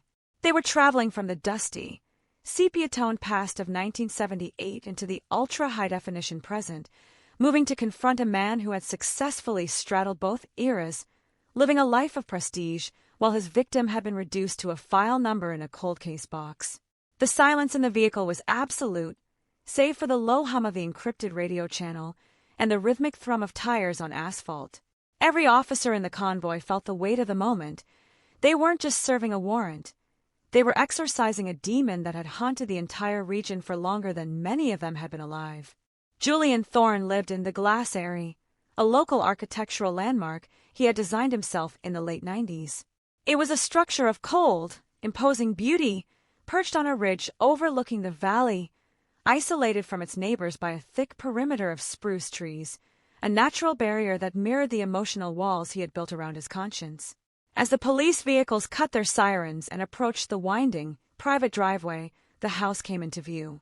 It was a stark contrast to the decaying brick of Riverside High or the damp gloom of the train station basement. It was all sharp angles, floor-to-ceiling windows, and polished concrete. It looked less like a home and more like a sterile observation deck, a place for a man who preferred to watch the world from a distance rather than participate in it. The irony wasn't lost on Sarah. The Midnight King had built himself a castle of glass, believing himself untouchable, unaware that the stones were finally being thrown. The tactical team deployed with the silent, fluid precision of a predator stalking its prey. There were no bullhorns, no demands for surrender, not yet. This was a high-risk apprehension. But the risk wasn't that Thorne would shoot. The risk was that he would destroy evidence, or perhaps take the coward's way out before he could answer for his crimes. Officers in tactical gear moved through the meticulously landscaped gardens, their boots sinking into expensive mulch, their rifles lowered but ready. The air was still, the birdsong silenced by the approaching storm. Sarah Miller moved with them, her heart hammering a rhythm against her ribs that felt like a war drum. She thought of her grandfather, Sheriff Miller, the man who had died with the Vance case weighing on his soul like a millstone. She thought of Elena's father, standing by the ravine in the rain. This walk up the driveway was for them. It was the final mile of a marathon that had started 46 years ago. When they reached the massive, pivoting front door, the team paused. The house was quiet. Through the expansive glass panels, they could see into the living area, a space of minimalist furniture, abstract art, and terrifying order. There was no clutter, no warmth, no sign of the chaotic mess of human life. In the center of the room, sitting in a black leather Eames chair, was a figure. He was facing away from the door, looking out over the valley as the sun began to dip below the horizon. He held a glass of wine in one hand, the liquid catching the dying light. It was a tableau of serene arrogance. He didn't look like a monster. He looked like a retired grandfather enjoying the twilight of his success. But Sarah knew better. She knew that inside that aging head were the memories of a strangler, the thoughts of a man who had referred to a teenage girl as a sacrifice. The breach was sudden and overwhelming. The front door was rammed, the glass shattering with a sound that seemed to rip the sky open. "Police! Search warrant! Show U.S. your hands!" The shouts filled the cavernous room, bouncing off the concrete walls, shattering the carefully cultivated silence of Julian Thorne's sanctuary. The figure in the chair didn't flinch. He didn't scramble for a weapon. He didn't try to run. He simply set his wine glass down on the side table with a deliberate, steady hand, and slowly turned the chair around. Julian Thorne was 73 years old, but his eyes were the same pitch-black voids that had stared out from the 1978 yearbook. His hair was silver, cut in a precise, expensive style, and he wore a cashmere sweater that probably cost more than a police officer's monthly salary. There was no fear in his face. There was only a look of mild irritation, as if the SWAT team were uninvited guests who had tracked mud onto his pristine floors. He looked at the laser sights dancing on his chest, then his gaze drifted past the rifles, past the helmets, and locked directly onto Sarah Miller. He didn't know her, but he knew who she was. He saw the badge. He saw the jawline that mirrored her grandfather's. And for a split second, the mask slipped. A flicker of recognition, and perhaps a twisted form of respect, crossed his face. He had been waiting for an audience for 46 years, and finally, the critics had arrived. "Mr. Thorne," Sarah said, her voice steady, cutting through the shouting of the tactical team. "Stand up." Slowly. She didn't scream. She didn't need to. The authority in her voice was absolute, forged by the ghost she carried with her. Thorne stood, his movements stiff with age but dignified. He extended his hands, not in surrender, but as if he were presenting them for inspection. "You're late," he said. His voice was dry, raspy, lacking the melodramatic flair of his diary, but carrying the same undercurrent of superiority.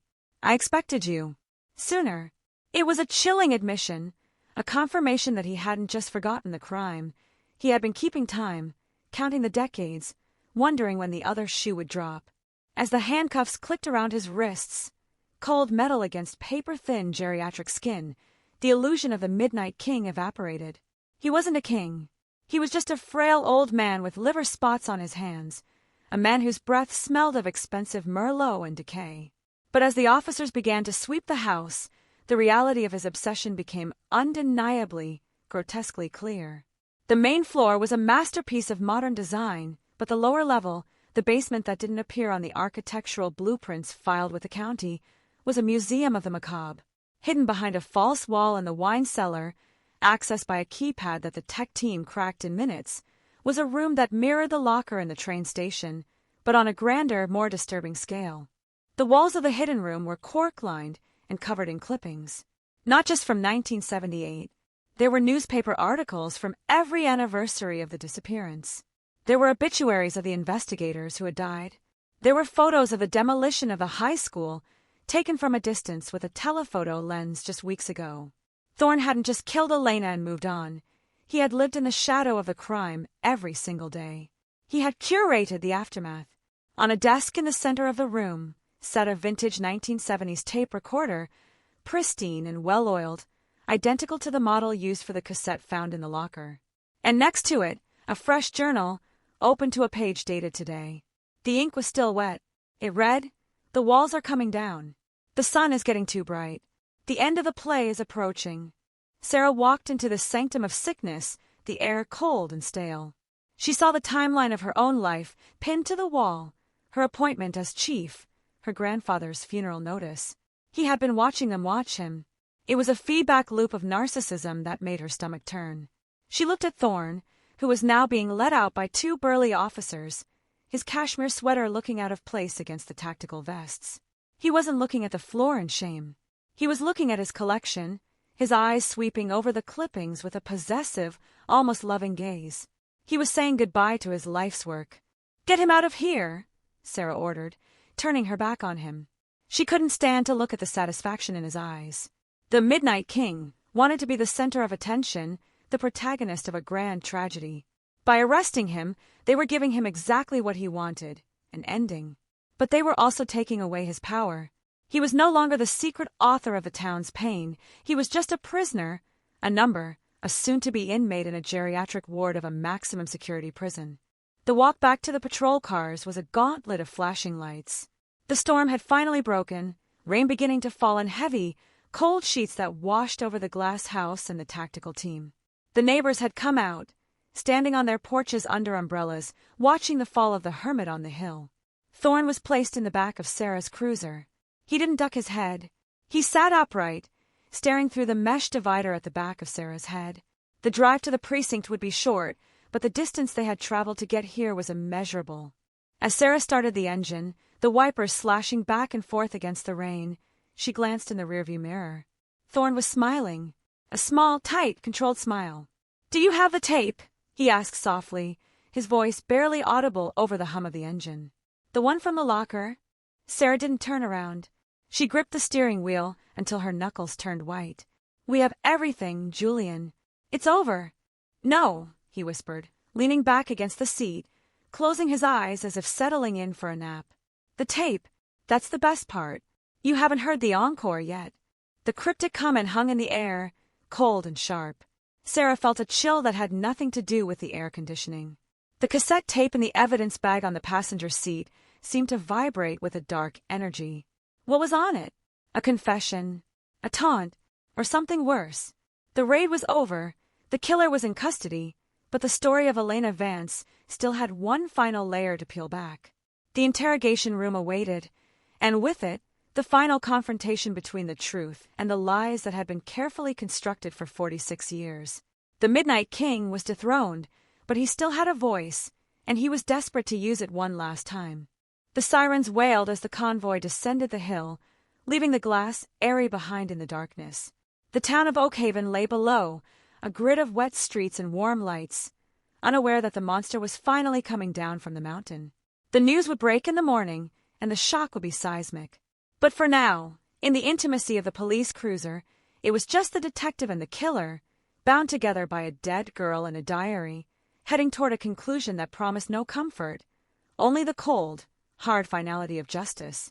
The interrogation room at the Oakhaven precinct was a box of dead air, a stark, windowless cube where time seemed to hang suspended in the hum of the fluorescent lights. It was 11:43 p.m. Outside, the storm was battering the roof, but inside, the silence was absolute, broken only by the rhythmic, dry cough of Julian Thorne. He sat at the metal table, his handcuffs removed but his freedom gone forever, looking less like a prisoner and more like a visiting professor waiting for a tardy student. He had requested a glass of water, sparkling, if possible, and had settled into the uncomfortable chair with a posture of practiced ease. Across the table sat Chief Sarah Miller. She was exhausted, her adrenaline crashing into a wall of fatigue, but her eyes were razor-sharp. Between them sat the evidence, the diary, the rusted key, and the cassette tape player, a vintage piece of equipment that a tech officer had scrounged from the basement storage, its gears whirring with a faint, mechanical struggle. This was the final act of the play Thorne had written 46 years ago, and he was determined to direct it to the very last second. The dynamic in the room was inverted. Usually, the suspect is the one sweating, the one glancing at the door, the one crumbling under the weight of the unknown. But Thorne was calm. He was in his element. 4 decades, he had been the smartest man in the room, the architect who built glass castles while the rest of the town lived in wood and brick. He looked at Sarah with a gaze that was patronizing, almost pitying. "You have your grandfather's eyes," he said softly, breaking the silence. He was a good man. Limited, but good. He never looked up, you see. He always looked at the ground for footprints. He never understood that the real predators walk on the clouds. It was a cryptic, arrogant opening gambit, designed to unbalance her, to assert his intellectual dominance even as he faced life in prison. Sarah didn't take the bait. She didn't speak. She simply reached out and pressed the play button on the tape deck. The sound that filled the room was a hiss of magnetic static, the white noise of 1978. It was a sound that carried a texture, a graininess that instantly transported everyone behind the one-way glass back to a different era. Then, a voice cut through the static. It wasn't the raspy, aged voice of the man sitting at the table. It was a smooth, velvety baritone, young, vibrant, and terrifyingly confident. It was Julian Thorne at 18, speaking into a microphone in the privacy of his bedroom, perhaps hours before the prom, or perhaps days. "Testing. Testing. This is the chronicle of the coronation," the voice said. The Julian at the table smiled, a small, tight expression of nostalgia. He closed his eyes, tilting his head back as if listening to a favorite song. The dissonance between the frail old man and the powerful young voice was nauseating. "The subject is unaware," the recording continued. "She moves through the world like a queen, assuming the loyalty of her subjects. But a queen requires a king, and a king requires a sacrifice to sanctify his reign." The manifesto was exactly what the profilers had predicted, a deluge of narcissistic delusion, a justification for violence wrapped in the language of destiny. He spoke of the impurity, of the high school experience, of how Elena was being tarnished by the mediocrity of her peers, by the sweat of the dance floor, by the crude affections of her boyfriend. He claimed he was saving her. He claimed that by ending her life at its absolute peak, he was preserving her perfection forever. It was the logic of a madman, delivered with the cadence of a valedictorian speech. Sarah watched Thorne's face. He was mouthing the words along with the tape. He had memorized his own manifesto. He had likely replayed this moment in his mind 1,000 times, refining the phrasing, polishing the ego until it shone like a diamond. But then the tape shifted. The recording wasn't just a monologue. There was a click, a pause, and then a change in the acoustic environment. The background noise shifted from the quiet of a bedroom to the ambient hum of the outdoors, crickets, the distant thrum of music, the crunch of gravel.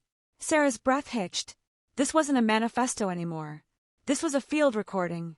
The encore he had promised wasn't a speech, it was the crime itself. Thorne had brought the recorder with him. He had hidden it in his jacket, pressing record as he approached her in the parking lot. The realization hit Sarah like a physical blow. She was about to hear Elena Vance die. Her hand hovered over the stop button, an instinct to protect the dignity of the victim warring with the duty to hear the evidence. Thorne opened his eyes, his gaze locking onto hers. "Don't," he whispered. "You need to hear the truth. The town needs to know she wasn't perfect. She was just human." The voice on the tape was faint but unmistakable. "Elena!" It was young Julian. Polite. Helpful. "Hey, Julian. What are you doing out here?" Her voice. It was the voice of a ghost, clear and sweet, carrying the casual kindness that had made the whole town fall in love with her. It was a punch to the gut for everyone listening. She sounded so alive, so young. "Just getting some air," Julian's recorded voice replied. "Did you drop this?" A rustle of fabric, the sound of footsteps on gravel. "Oh, my corsage. Thank you. I must have." The sentence was cut off by a sudden, sharp intake of breath. Then a scuffle, the sound of the recorder being jostled against fabric. A muffled cry, the terrifying, chaotic sounds of a struggle that lasted only seconds before shifting into the heavy, labored breathing of the attacker. The room was deathly silent. The only sound was the tape, spinning the final moments of a girl who had been dust for 46 years. But it didn't end there. The encore was yet to come. The recording continued, capturing the drive. The sound of an engine starting, a 1970s engine, rumbly and loud. The sound of tires on pavement. And then the weeping. It wasn't the silence of a quick death. Elena had been alive in the car. She had been conscious. The tape captured her pleading. It wasn't the dignified, movie star pleading of a drama. It was the raw, terrified begging of a teenager who wanted her mother. "Please, Julian. Please. I won't tell anyone. Just let me go. Why are you doing this?" Her voice was thick with tears, trembling with a fear that was absolute. And then the voice of the Midnight King returned, cold and detached. "You're ruining it, Elena. You're supposed to be silent. A statue doesn't cry. A symbol doesn't beg." The cruelty of the statement was breathtaking. He wasn't killing her because he hated her. He was killing her because she was failing to live up to the fantasy he had projected onto her. She was spoiling his art by being a frightened human being. The tape captured the arrival at the ravine, the car door opening, the sound of the rushing water of Blackwood Creek, and then the final, chilling silence, followed by Julian's voice, breathless but triumphant. "It is finished. The flaw is corrected. She is perfect." Sarah slammed her hand down on the stop button. The sudden silence in the interrogation room was deafening. She felt bile rising in her throat. This wasn't just murder, it was a desecration of a soul. She looked at Julian Thorne. He wasn't smiling anymore. He was watching her, studying her reaction with a clinical detachment. "She begged," Sarah said, her voice shaking with a rage she couldn't suppress. "She wasn't a symbol, Julian. She was a terrified little girl. And you killed her because she was inconveniently human." Thorne shrugged, a microscopic movement of his shoulders. "History is written by the victors, Chief Miller, or in this case, the archivists. I preserved her. Without me, she would be a fat grandmother in a nursing home right now, forgotten by the world. Because of me, she is the eternal prom queen. I gave her immortality. I gave this town a legend. You should be thanking me." The magnitude of his delusion was impenetrable. He truly believed he had done Oakhaven a favor. He viewed the decades of grief, the destroyed families, the fear that had plagued the community as a necessary price for the mythology he had created. "You're not a king," Sarah said, standing up, her chair scraping loudly against the floor. "You're a sad, lonely old man who stole a life because you couldn't stand that she didn't know you existed. And now you're going to die in a cage, surrounded by people who don't care about your intellect or your art. You'll just be inmate 0892. And Elena, she's going to be the girl who finally got justice." Thorne's expression faltered for the first time. The mention of anonymity, of being reduced to a number, struck a nerve. The Midnight King needed an audience, and Sarah was taking the stage away from him. She gathered the evidence, the diary, the key, the tape. As she turned to leave the room, Thorne spoke one last time.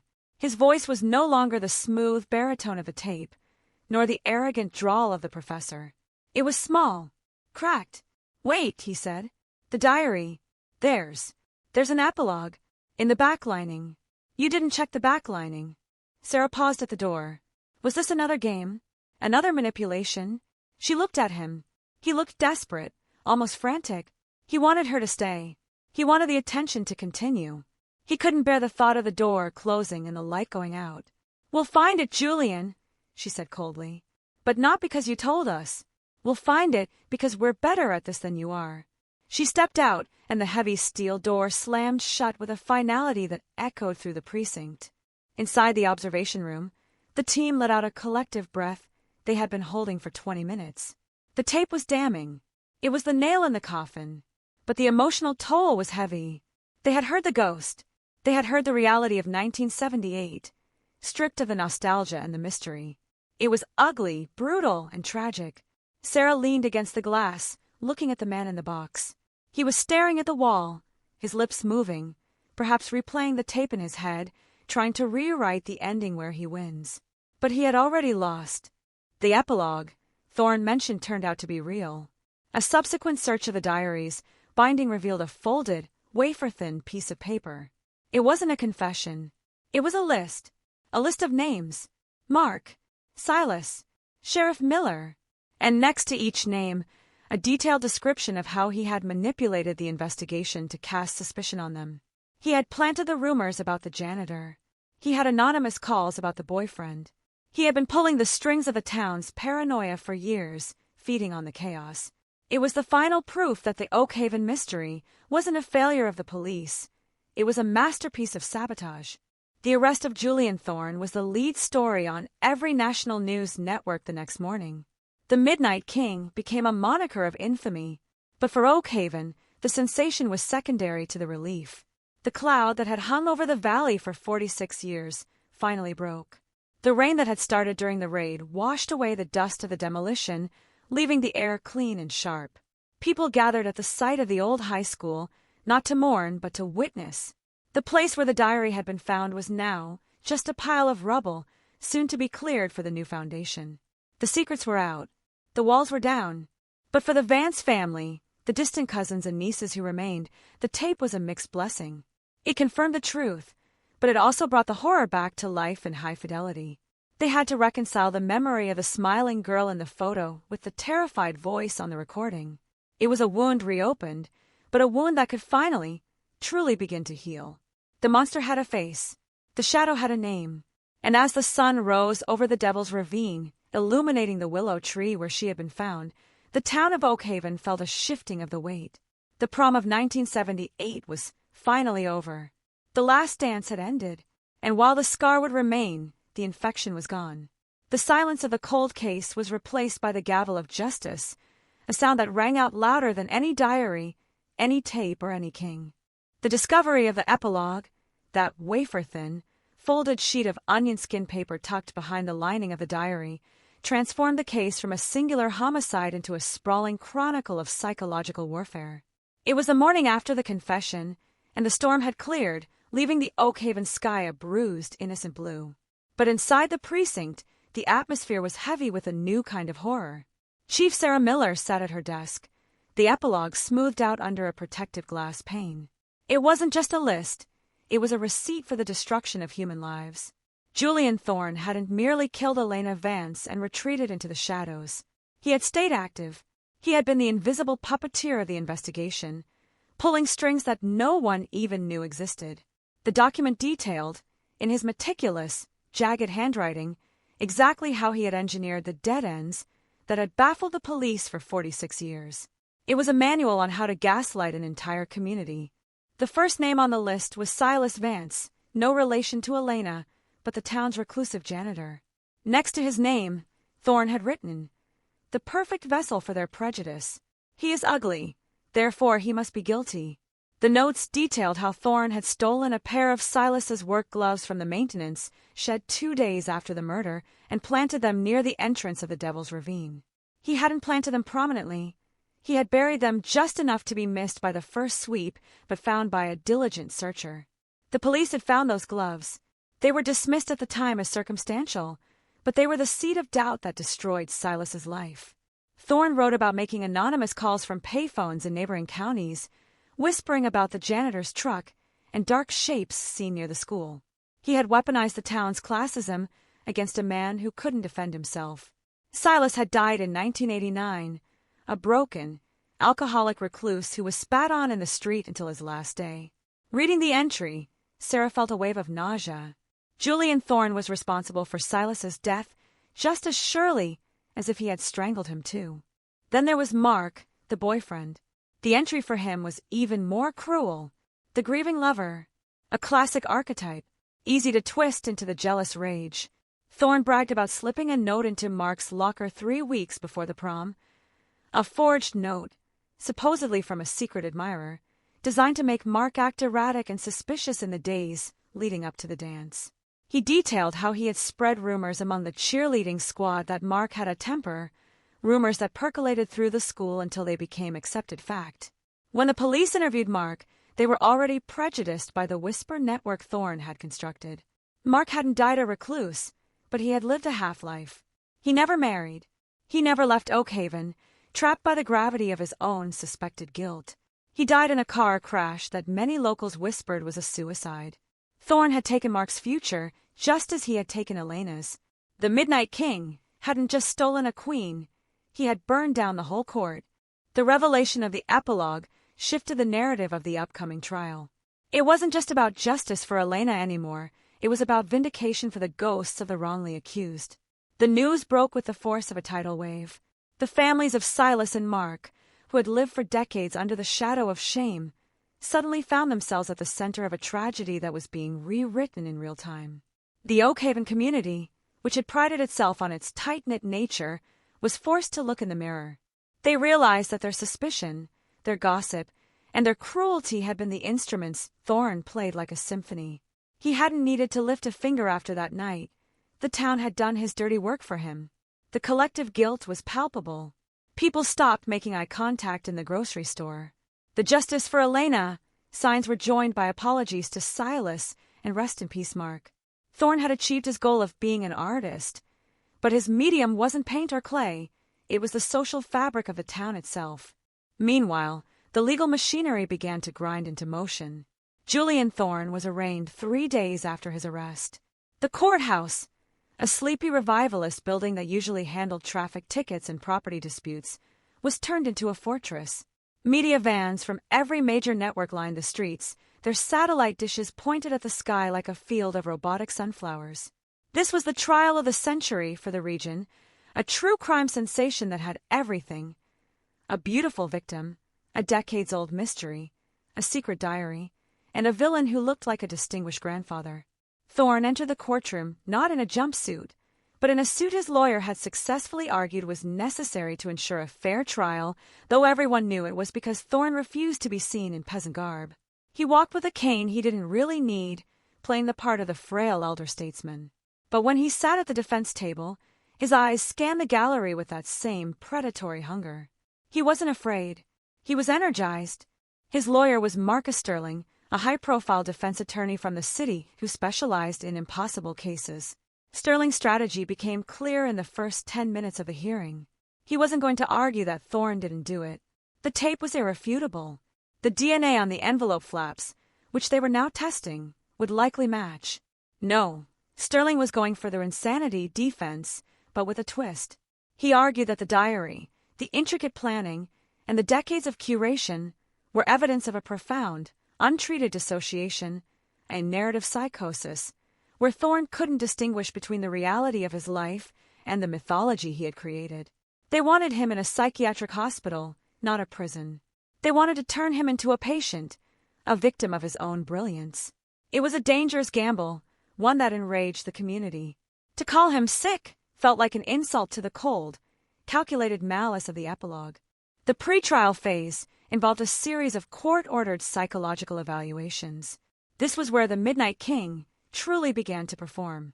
Dr. Eris Thorne, no relation, a forensic psychiatrist with a reputation for cracking the hardest minds, was brought in to evaluate Julian.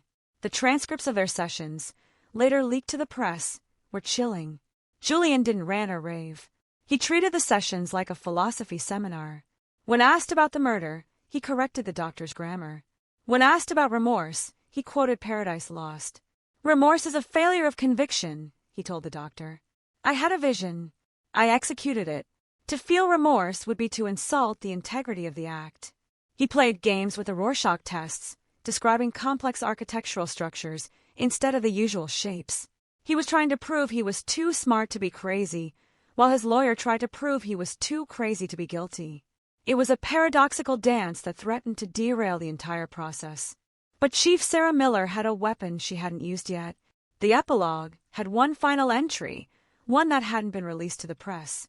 It was the last line of the list, written not in 1978, but much later, judging by the ink, perhaps in the early 2000s.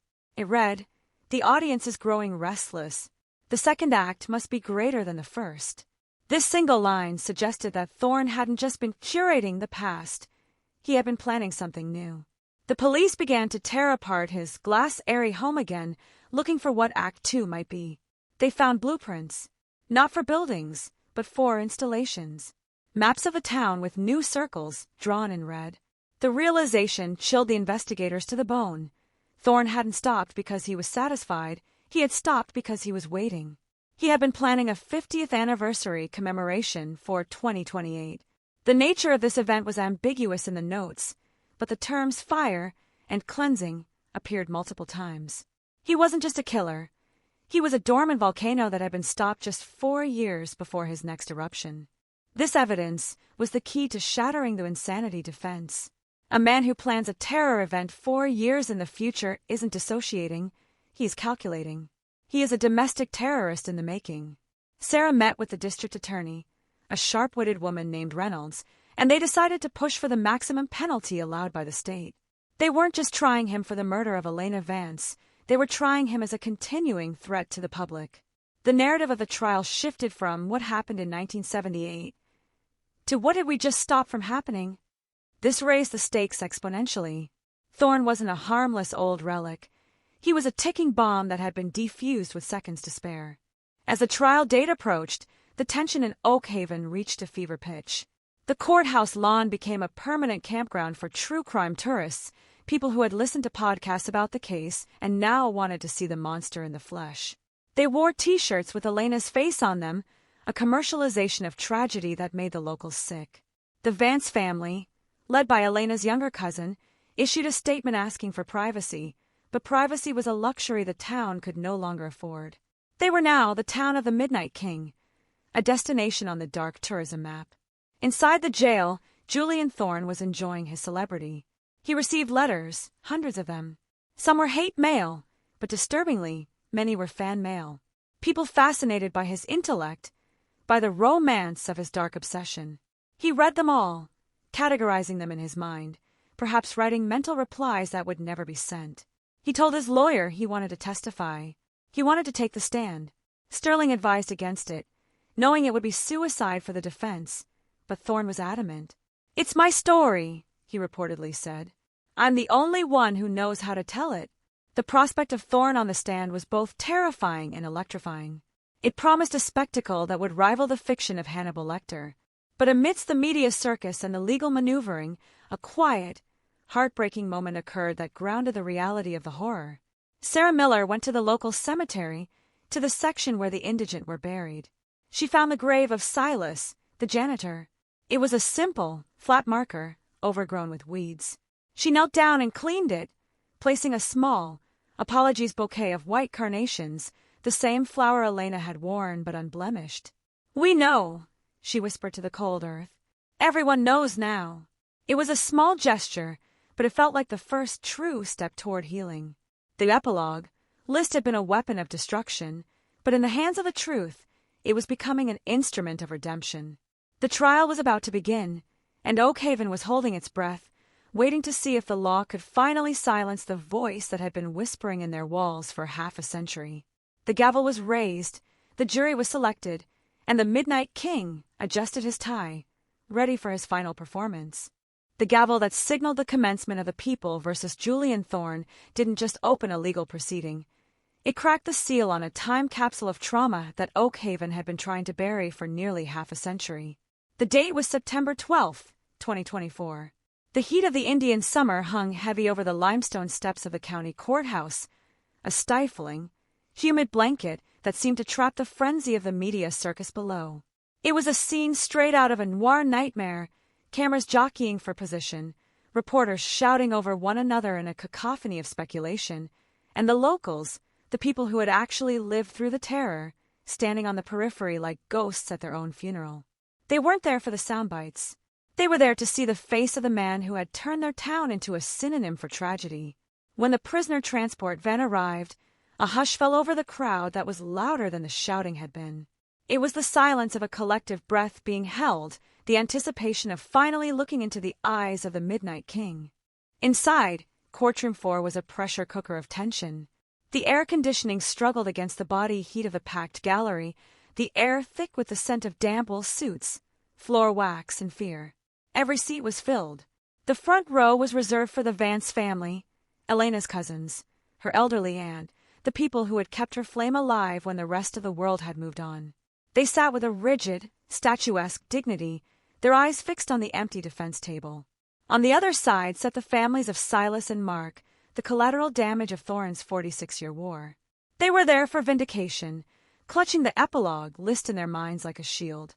When the side door opened and Julian Thorne entered, the reaction wasn't a gasp, it was a shiver. He didn't shuffle. He didn't cower. Despite the shackles around his ankles, he glided into the room with the air of a visiting dignitary. He was dressed in a charcoal suit, perfectly tailored, his silver hair swept back, his expression one of mild, detached amusement. He looked less like a defendant facing life in prison, and more like a theater critic arriving to review a play he already knew he would despise. The opening statements were a study in contrasting realities. District Attorney Reynolds, a woman whose sharp, uncompromising style had earned her the nickname the Iron Lady of Oakhaven, painted Thorne as a domestic terrorist. She didn't use flowery language. She used dates. She used times. She used the physics of strangulation and the chemistry of industrial grease. She stripped away the mythology Thorne had tried to build and exposed the raw, ugly mechanics of the crime. "This man is not a king," she told the jury, her voice echoing off the high mahogany walls. "He is a thief. He stole a life, he stole the truth, and he stole the peace of this community for his own amusement." But Thorne's lawyer, the flamboyant Marcus Sterling, spun a different web. He spoke of dissociation, of a fractured genius, of a man who was trapped inside a narrative he couldn't control. He tried to turn the courtroom into a psychology seminar, arguing that Thorne was a victim of his own mind. Throughout it all, Thorne sat sketching in a notepad, occasionally looking up to study the jury members with a gaze that made them shift uncomfortably in their seats. He wasn't listening to the defense. He was studying his new subjects. The presentation of evidence was a grueling descent into the past. When the diary was introduced, the courtroom felt like it was shrinking. Reynolds read the entries aloud, her voice steady but grim. The words of the 18-year-old Julian hung in the air, toxic and heavy. She read the passages about the sacrifice, the purification, and the coronation. The jury, 12 ordinary citizens from the county, looked physically ill. They looked from the book to the old man, trying to reconcile the grandfatherly figure with the monster who had written those words. Thorne didn't flinch. He nodded along slightly to the rhythm of his own prose, as if checking for cadence. At one point, when Reynolds stumbled over a particularly complex literary reference in the diary, Thorne actually sighed audibly, a sound of impatience that cut through the silence like a knife. He was correcting her pronunciation in his head. The arrogance was breathtaking. But the true breaking point came on the third day, with the introduction of Exhibit C, the cassette tape. Reynolds warned the court. She warned the family. But no warning could prepare them for the sound of Elena Vance's voice filling the room. The audio had been digitally enhanced, scrubbing away the hiss of the 70s tape to reveal the crystal-clear terror of the moment. When Elena's voice asked, "What are you doing out here?" a sob broke out from the front row, Elena's aunt, burying her face in her hands. The sound of the struggle, the rustle of the seafoam dress, the pleading in the car, it was an assault on the senses. It wasn't history anymore. It was happening right there in the room. The jurors were weeping. The bailiff looked away, but Julian Thorne sat motionless. He closed his eyes, his head tilted back, a look of serene concentration on his face. He wasn't mourning. He was reliving it. To him, the tape wasn't evidence. It was his greatest hit, and he was savoring the fidelity of the playback. When the tape ended with the chilling declaration, "She is perfect," the silence that followed was absolute. It was a silence so profound it felt like a vacuum, sucking the oxygen out of the room. Reynolds let it hang there for a full minute, letting the horror settle into the bones of the jury. "The defense tells you he is insane," she whispered finally. "But that voice, that is the voice of a man who knows exactly what he is doing. That is the voice of a man who is proud." The prosecution rested its case on that note, a high-water mark of emotional devastation that seemed impossible to top. The courtroom expected the defense to scramble, to call their psychiatrists, to try and mitigate the damage. But the Midnight King had one more twist in his script. Against the frantic, whispered advice of his attorney, an argument that was visible to everyone in the room, Julian Thorne stood up. He didn't wait to be called. He simply rose, buttoned his jacket, and looked at the judge. "Your Honor," he said, his voice raspy but projecting to the back of the room without a microphone. "I believe the narrative requires clarification. I will testify." A collective gasp rippled through the gallery. Defendants in murder trials almost never take the stand. It is legal suicide. But Thorne wasn't trying to win a legal battle. He was trying to win an intellectual one. He couldn't bear to let Reynolds have the last word. He couldn't bear to let the audience leave without hearing from the director. The judge, a stern man named Holloway, ironically, the nephew of the fisherman who found the body, warned him of the risks. Thorne smiled. "Risk is the currency of the living, Your Honor. I have plenty to spend." Julian Thorne on the witness stand was a spectacle that would be studied in law schools for decades. He didn't sit. He held court. He answered Sterling's initial questions with bored brevity, dismissing the insanity defense with a wave of his hand. "I am not insane, Mr. Sterling," he said, looking at his own lawyer with disdain. "To be insane is to lose touch with reality. I have never been more in touch with the reality of this town than anyone else. I saw what you all refuse to see. I saw the rot beneath the floorboards." He was dismantling his own defense, stripping away the safety net his lawyer had built. He wanted credit. He wanted the jury to know that he hadn't drifted into murder. He had climbed there, step by logical step. Then came the cross-examination. Reynolds approached the stand like a hunter approaching a wounded but dangerous animal. She knew this was her chance to destroy him, but she also knew he was smarter than any criminal she had ever faced. She started with the Act II blueprints, the maps of the town found in his home, the plans for the 50th anniversary in 2028. "You weren't finished, were you, Mr. Thorne?" she asked, projecting the map onto the screen. "You were planning to burn down the new school. You were planning a fire." Thorne looked at the map, then at Reynolds. He leaned forward, the microphone picking up the dry click of his tongue. "Fire is a cleanser, Ms. Reynolds. You call it terror. I call it editing." The story of Oakhaven had become stagnant. You were all stuck in the prologue I wrote for you in 1978. You needed a new chapter, a hotter chapter. The admission was casual, terrifyingly matter-of-fact. He was admitting to a plot of mass destruction, as if he were discussing a renovation project. "I wasn't going to kill them," he added, a cruel glint in his eye. "I was going to wake them up, just like I woke up Elena." The courtroom erupted. The judge hammered his gavel, demanding order, but the dam had broken. Thorne was feeding on the chaos. He looked out at the gallery, his eyes locking onto the faces of the community he had terrorized. "Look at you," he sneered, his voice rising over the noise. "You hate me, but you need me. Before 1978, you were nobodies. You were a dot on a map. I gave you a history. I gave you a mystery. I made you interesting. You should be building a statue of me in the square, not putting me in a cage." It was the ultimate act of narcissism. He truly believed he was the architect of the town's identity. Reynolds, waiting for the noise to subside, stepped closer. She was shaking, not with fear, but with a cold, hard rage. "Mr. Thorne," she said, her voice dropping to a register that commanded absolute silence. "You think you are an artist. But you are just a common thug with a thesaurus. You didn't create anything. You just destroyed. And the only thing you are going to be remembered for is dying alone in a concrete box, while Elena Vance is remembered as the girl who was too good for a coward like you." For the first time since his arrest, Thorne's mask slipped. The word coward hit him like a slap. His eyes narrowed.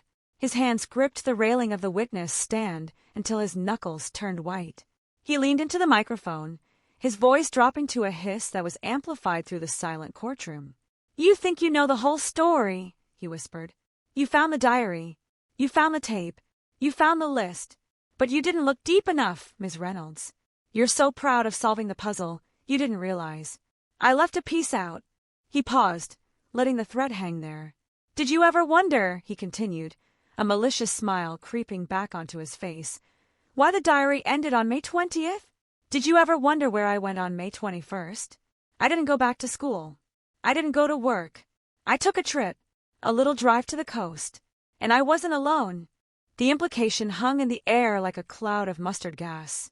The prosecution had built their timeline on the assumption that Elena was the only victim, the singular obsession. But now, in the 11th hour, Thorne was dangling a new thread. Was it a lie? A final game to torment the police? Or was there another project? Another girl, another grave somewhere on the coast that had never been connected to the Midnight King? The courtroom was frozen. The judge stared at Thorne. Reynolds froze mid-step. Thorne sat back, smoothing his tie, looking satisfied. He had reclaimed control. He had planted a new seed of doubt. The trial was supposed to be the end, but with 5 sentences, he had just threatened to turn it into a new beginning. "No further questions," Thorne said, dismissing the prosecutor before she could even speak. He stood up, looking at the jury with a challenge in his eyes. "You can find me guilty. You can lock me away. But you will never stop wondering who was in the car on May 21st. As he was led off the stand, the silence of the courtroom wasn't the silence of justice. It was the silence of a nightmare that had just opened a new door. The verdict was inevitable, but the peace the town so desperately craved had just been snatched away by the final improvisation of a man who refused to let the curtain fall. The courtroom didn't empty. It dissolved into a frantic, vibrating mass of confusion. Julian Thorne had dropped a grenade into the lap of the justice system, and as the bailiffs wrestled him out of the side door, he looked back over his shoulder, not with fear, but with the satisfied smirk of an author who had just delivered the ultimate cliffhanger. "May 21st, he had whispered. "The coast." Those 5 words hung in the air like toxic smoke, choking the celebration that was supposed to follow the prosecution's closing arguments. The jury was ushered out, their faces pale, their eyes darting between the empty witness stand and the weeping families in the front row. They were supposed to be deliberating on a single murder, but now the shadow of a second ghost had entered the room. The judge called a recess, his gavel banging against the block with a hollow, impotent sound that was swallowed by the rising cacophony of the press gallery. Reporters were already shouting into their phones, broadcasting the twist to a world that treated the trial like a season finale of a dark drama. Chief Sarah Miller didn't wait for the judge to leave the bench. She signaled to Reynolds, the district attorney, and they moved toward the exit with the synchronized urgency of soldiers under fire. The trial was technically in the hands of a jury now. They had the evidence for Elena Vance, and that evidence was overwhelming. But justice isn't just about a verdict, it's about the truth. And if Thorne was telling the truth about May 21st, then there was another family out there, somewhere along the craggy, windswept coastline 2 hours east, who had been waiting 46 years for a phone call that never came. Or, worse, Thorne was lying, playing one final, cruel game to ensure that even if he was locked away, the town of Oakhaven would never truly sleep again. "It's a power play," Reynolds hissed as they pushed through the double doors, ignoring the barrage of flashbulbs. "He wants to control the narrative. If we scramble, he wins. If we ignore him, and he's telling the truth, he wins. He's checkmated us from the defendant's chair." Sarah didn't answer. Her mind was already racing back to the evidence room, to the boxes of trophies they had confiscated from the glass Airy. The diary, the tape, the key. Had they missed something? Thorne was meticulous. He was a man of lists and logs. If he had taken a trip on May 21st, 1978, he would have documented it. He wouldn't have been able to resist. The Midnight King didn't do anything without a record. Back at the precinct, the atmosphere was less like a police station and more like a triage unit after a disaster. The war room was reactivated. The timeline of May 1978 was pinned to the corkboard, which was already a chaotic mosaic of string and photos. Sarah grabbed a marker and drew a thick red line through May 21st, Sunday. On the original timeline, it was blank, a rest day for the killer. But now, that blank space looked like a black hole. "Get the car maintenance logs," Sarah barked to her lead detective, a young man named Harris who looked like he hadn't slept in a week. Thorne's father was a stickler for vehicle upkeep. "We subpoenaed the family's old financial records from the estate lawyers. Look for gas receipts. Look for mileage. Look for anything that puts him out of town." While Harris dove into the digital archives, Sarah pulled the diary back out of the evidence locker. She put on fresh gloves, the latex snapping against her skin. She turned to the entry for May 20th, the coronation. The handwriting was jagged, ecstatic, filled with the adrenaline of the kill. Then she turned the page. May 21st was blank, not just empty of words, but physically blank. There was no date written at the top, no doodle, just a pristine white page in a book that was otherwise filled with the dense, claustrophobic scrawl of a madman. It was an omission so glaring that it felt like a scream. He hadn't written about it because the act itself was the record. Or perhaps the memory was too sacred or too different to share the same space as Elena. "Chief!" Harris called out from his desk, his voice tight. "I've got something. It's not a receipt. It's a service record for the 1976 Ford LTD his father drove. Dated June 1st, 1978. Routine oil change. The mechanic noted the mileage." He paused, doing the math on a scratch pad. Based on the previous service in April, the car put on 400 miles in 6 weeks. That's normal driving. But look at this note. He projected the scanned document onto the main screen. In the margin, the mechanic had written, "Customer complained of sand in the floor mats. Vacuumed. Sand." Oakhaven was a landlocked valley of red clay and pine needles.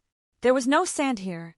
The nearest sand was 120 miles east, at the beaches of St. Jude's or Cape Halloway. The room went silent. The sand wasn't proof of murder, but it was proof of the trip. Thorne hadn't been bluffing about the drive. Sarah felt a chill that had nothing to do with the air conditioning. "Call the coastal departments," she ordered. "St. Jude's, Brighton, the Cape. Ask for their cold case divisions. We're looking for a Jane Doe or a missing person from that weekend. May 21st to May 23rd, 1978. Female. Likely young. Thorne has a type." The next 3 hours were an agonizing exercise in bureaucratic archaeology. Police departments in 1978 weren't linked by databases. Records were kept on index cards, in damp basements, or in the memories of retired sheriffs who spent their days fishing off piers. Sarah worked the phones herself, her voice growing hoarse. "Yes, I know it's a long shot. No, we don't have a name. Just check the logbooks." Most of the calls were dead ends, drunken brawls, stolen cars, the usual flotsam of a holiday weekend. But then, a call back from the St. Jude's County Sheriff's Office. The voice on the other end was an elderly archivist named Mrs. Gable, who sounded like she had been waiting for this call for decades. "We have a girl in the marsh," Mrs. Gable said, her voice trembling slightly over the speakerphone. "Found May 24th, 1978. A clam digger found her. She wasn't buried. She was posed, sitting against a piece of driftwood, looking out at the ocean." Sarah felt the blood drain from her face. Posed, just like he had tried to purify Elena. "Was she identified?" Sarah asked. "No," Mrs. Gable replied. "We called her the Marsh Angel. No ID. No purse. No missing persons report matched her in our county. She was maybe 20. Drifter, we thought. Or a runaway. She's buried in the potter's field behind the Baptist church. But Chief, there was something odd. She was wearing a dress. A formal dress. Not a prom dress, but nice. Like Sunday best. And she had a ribbon tied around her wrist. Seafoam green. The air in the Oakhaven precinct seemed to solidify. Seafoam green. The color of Elena's dress. Thorne hadn't just killed another girl. He had carried a token from the first murder. A piece of ribbon, perhaps cut from Elena's corsage or sash, and used it to brand the second victim. It was a ritual, a transfer of power. He had taken the spirit of the prom queen and bound it to a stranger on the coast. This wasn't a crime of passion, it was a crime of continuity. He was trying to create a chain, a series of perfect moments linked by the color of the sea. "Send the file," Sarah whispered. "Send the photos." When the fax machine, a relic kept for exactly these situations, began to screech, the team gathered around it as if it were an oracle. The grainy black and white photos of the marsh angel slowly curled into the tray. The girl was beautiful even in death. She looked peaceful, just as Mrs. Gable had said. She was sitting against the wood, her hands folded in her lap. And there on her left wrist was the ribbon. It was dark in the photo, but the width and the texture matched the ribbons found in Thorne's trophy box perfectly. The knot was identical to the knots Thorne used in his art. Complex, tight, sailor-like knots that he had likely learned from a manual. But the marsh angel had a face, and unlike 1978, 2024 had facial recognition. Harris scanned the photo and ran it through the National Missing Persons database, expanding the search parameters to the entire tri-state area. The algorithm churned, processing the grainy features against millions of drivers' license photos and yearbooks. It took 10 minutes. 10 minutes that felt like 10 years. Then a ding. A match. 94% probability. Name: Clara Nielsen. Missing since May 20th, 1978. Hometown: Oakhaven. The room gasped. She wasn't a stranger from the coast. She was from Oakhaven. Clara Nielsen. Sarah remembered the name vaguely.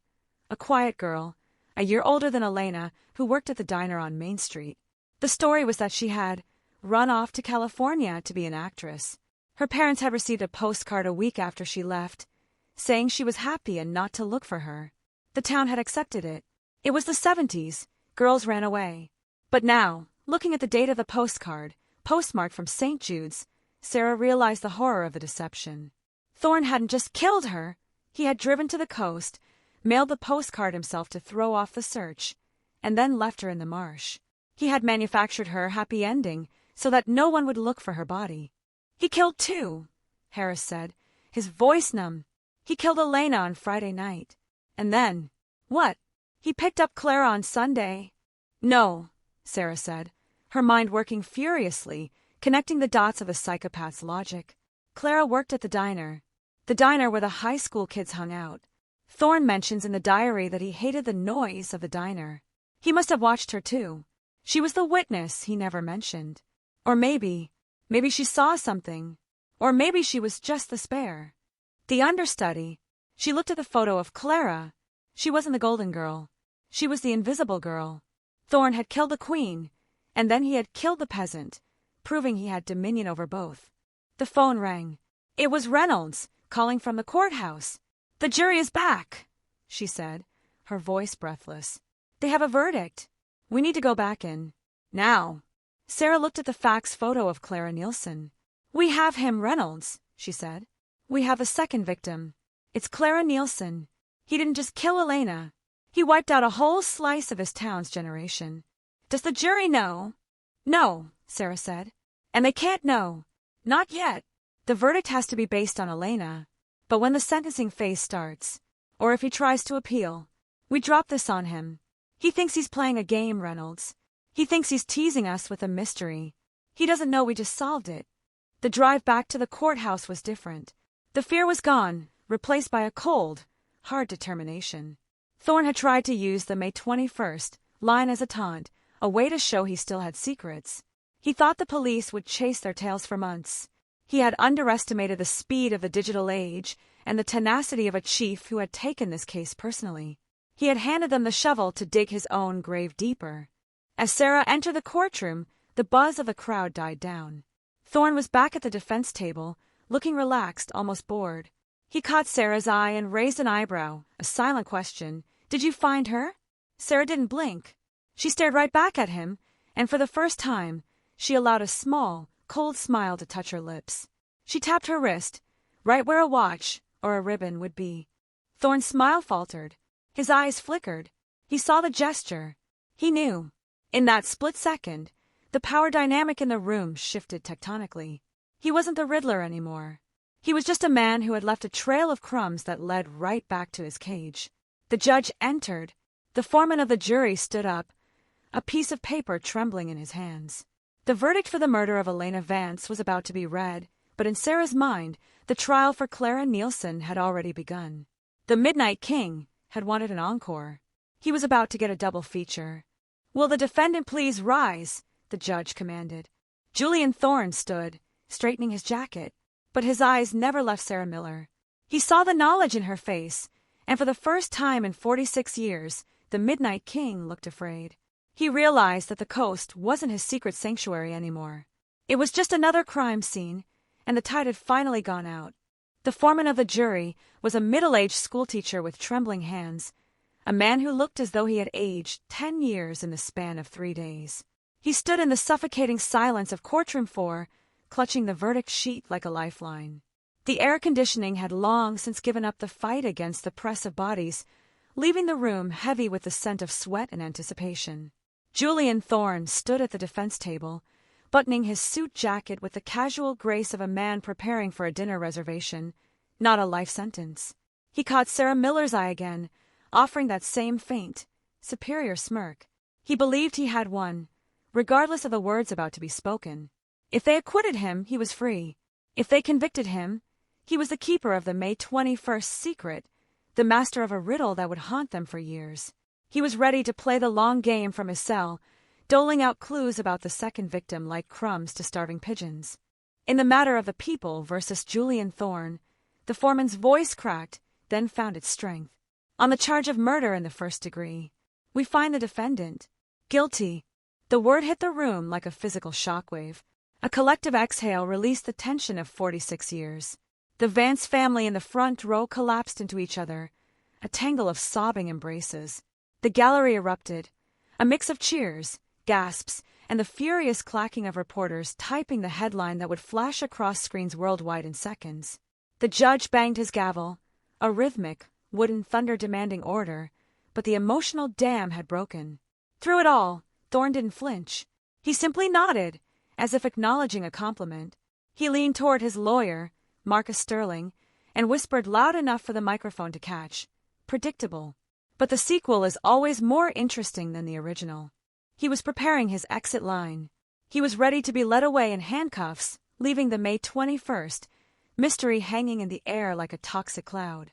He expected the police to come to him in prison, begging for names, begging for locations. He expected to be the center of attention for the rest of his life. But District Attorney Reynolds wasn't finished. She didn't pack up her files. She didn't celebrate. She stood up, her posture rigid, her eyes locking onto Thorne with a predator's intensity. "Your Honor!" Her voice cut through the lingering noise, sharp and commanding. "The people request that the defendant be remanded to custody immediately, without bail, pending sentencing. Furthermore, the state is filing an immediate notice of intent to arraign Mr. Thorne on a second count of murder in the first degree." The room went deathly silent. Even the judge looked surprised. Thorne froze. His hand, halfway to his water glass, stopped in midair. "A second count?" the judge asked, peering over his spectacles. "Ms. Reynolds, we just concluded this trial. To whom are you referring?" Reynolds didn't look at the judge. She looked directly at Julian Thorne. She wanted him to see it coming. She wanted to watch the light go out in his eyes. "We are referring to the homicide of Clara Nielsen, Your Honor. A resident of Oak Haven, missing since May 20th, 1978. Formerly known as the Jane Doe Marsh Angel of St. Jude's County." The name struck Julian Thorne like a sniper's bullet. The color drained from his face so fast it looked like the blood had simply evaporated. The smirk vanished, replaced by a look of genuine, slack-jawed shock. He gripped the edge of the defense table, his knuckles turning white. How? It had been less than 2 hours since he dropped the hint. He had expected them to search for weeks, months. He had expected to toy with them. He hadn't calculated for the digital age, for facial recognition, or for Sarah Miller's ferocity. Reynolds continued, her voice ringing with the triumph of total victory. "The Oak Haven police, in coordination with St. Jude's County, have positively identified the victim. We have the photos of the ribbon, Your Honor. The seafoam ribbon found on Clara Nielsen's wrist matches the spool found in Mr. Thorne's basement. We have the mechanics logs placing Mr. Thorne's vehicle on the coast that weekend. We don't need his riddles. We don't need his cooperation. We know exactly who was in the car. The gallery exploded again, but this time, the sound wasn't relief, it was horror. Clara Nielsen. The name rippled through the crowd. People remembered her. The quiet girl at the diner. The one who ran away. The realization that she hadn't run, that she had been murdered and discarded like a prop in Thorne's twisted play, sent a fresh wave of nausea through the community. The narrative of the Golden Girl was shattered, replaced by the reality of a serial predator who viewed all women as disposable. Thorne turned to look at Sarah Miller. She was standing by the prosecution table, holding up the faxed photo of the Marsh Angel. She didn't look triumphant. She looked cold. She looked like a mirror reflecting his own ugliness back at him. She mouthed two words, game over. For the first time in the entire process, Julian Thorne lost control. The mask of the intellectual aristocrat crumbled, revealing the petulant, hateful child underneath. "You know nothing," he screamed, his voice cracking, spittle flying from his mouth. She was nothing. A spare. An extra. You can't equate her with Elena. I made Elena, God. Clara was just practice. The courtroom recoiled. The confession was raw, unadulterated, and caught on every camera in the room. His lawyer, Sterling, buried his face in his hands, knowing that any hope of an appeal had just been incinerated. Thorne was panting, his eyes wild, looking around the room for an audience that would understand his art. But all he saw were faces of disgust. He wasn't the Midnight King. He wasn't a genius. He was a butcher who had been outsmarted by the very people he deemed inferior. "Bailiff," the judge barked, his face red with anger. "Remove the defendant. Now." As the officers grabbed Thorne by the arms, he didn't glide. He didn't walk with dignity.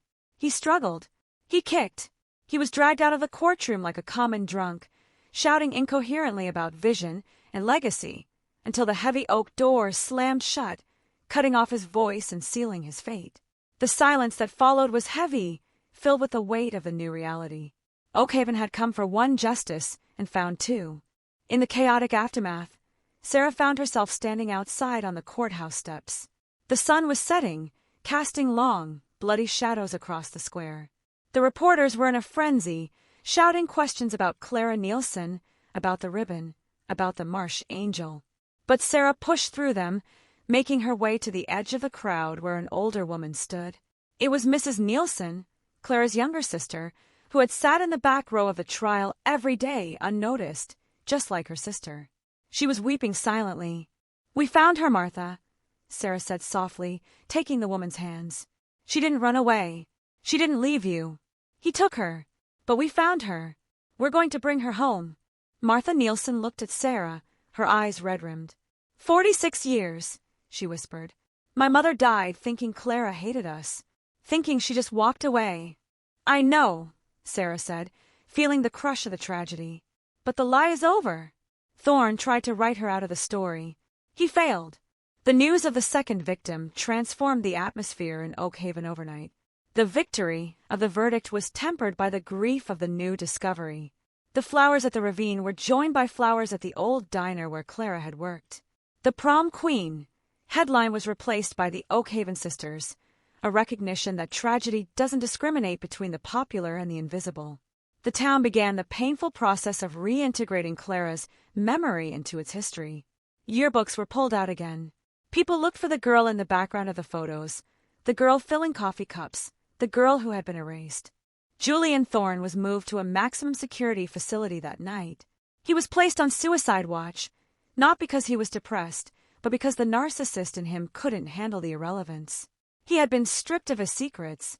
His masterpiece was exposed as a messy, brutal crime spree. The May 21st mystery, which he had hoarded for decades as his final trump card, had been solved in 3 hours. He sat in his cell, staring at the blank concrete wall, realizing that there was no audience left.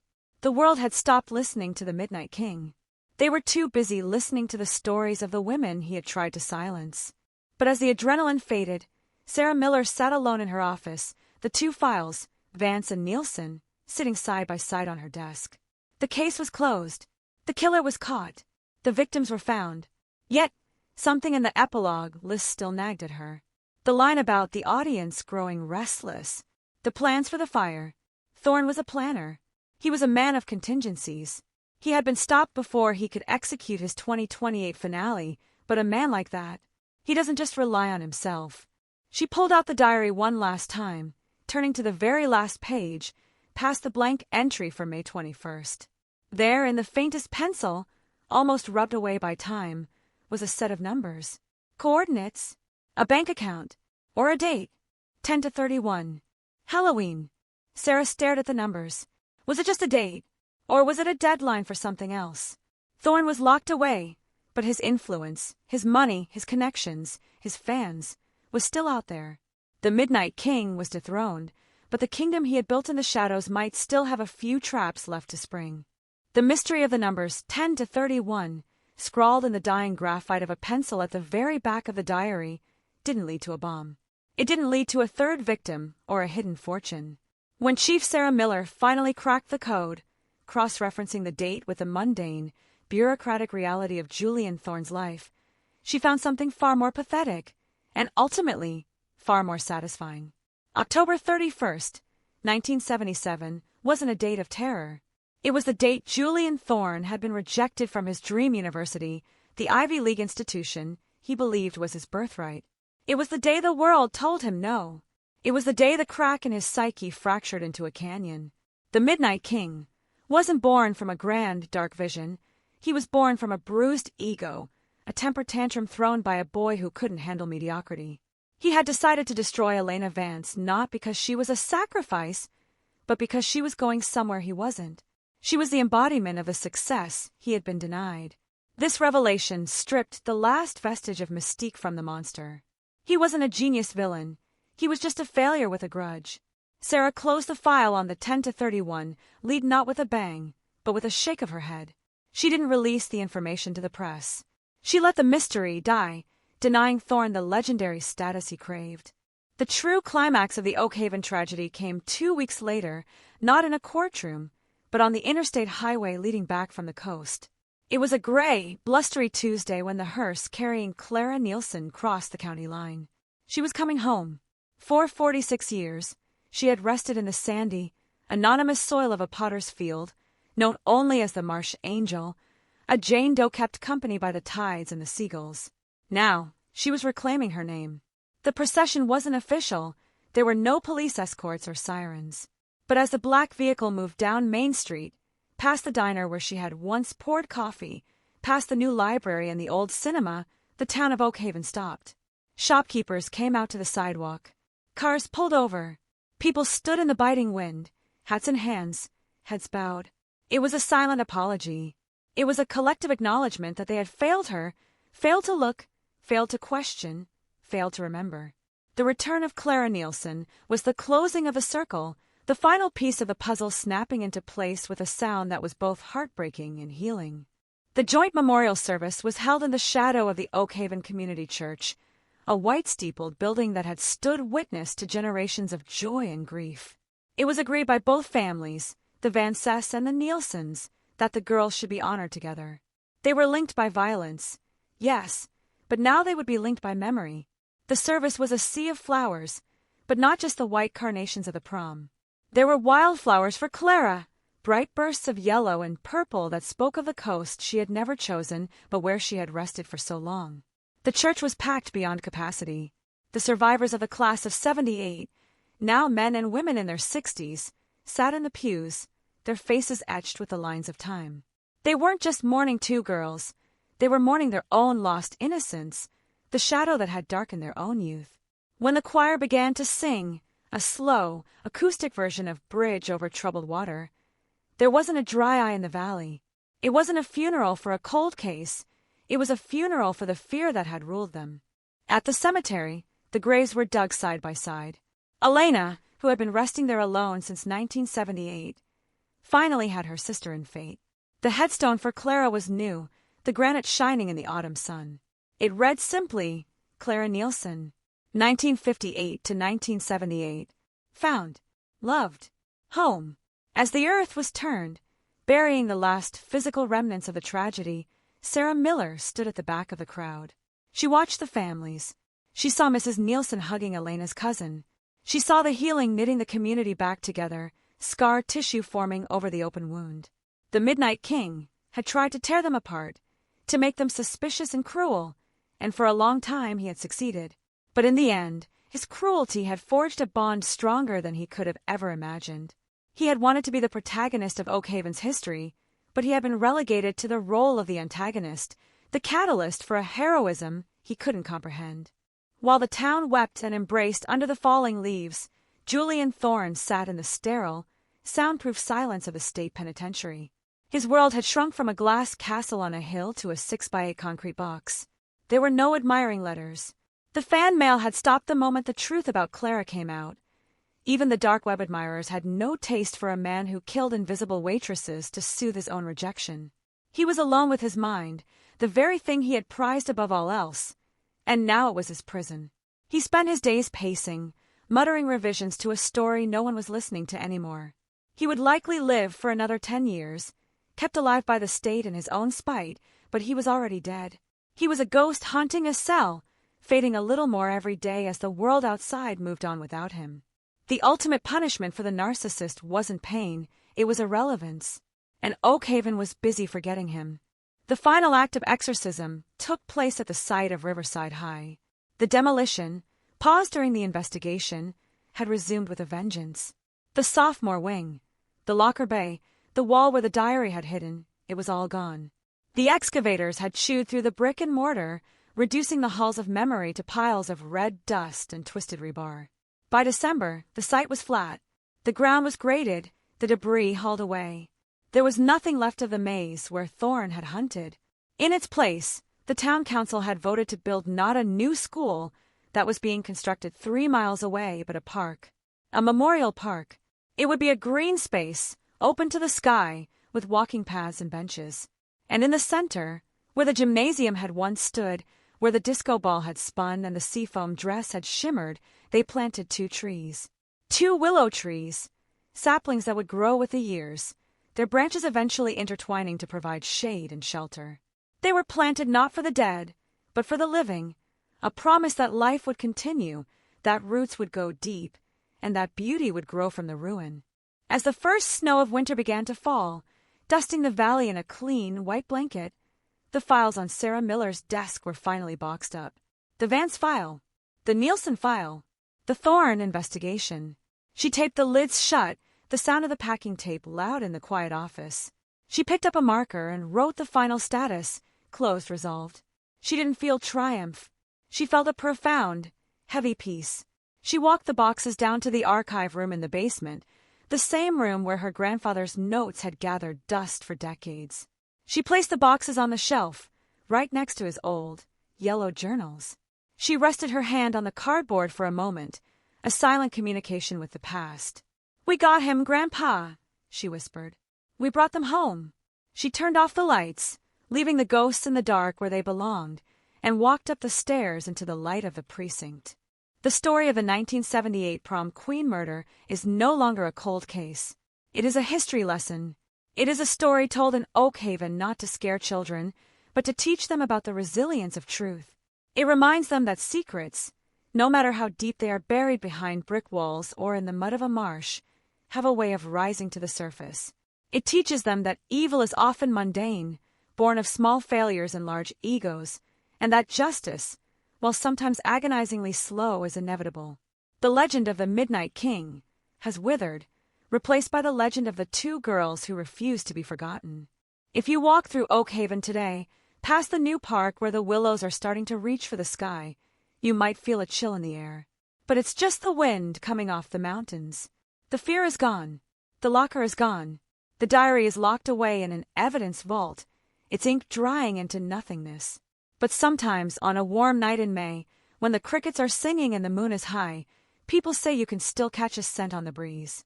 It's not the smell of fear, and it's not the smell of the swamp. It's the faint, sweet scent of carnations and river water.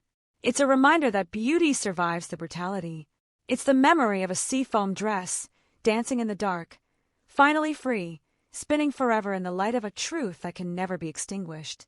The case is closed. The night is over. And Oakhaven, Oak Haven is finally awake,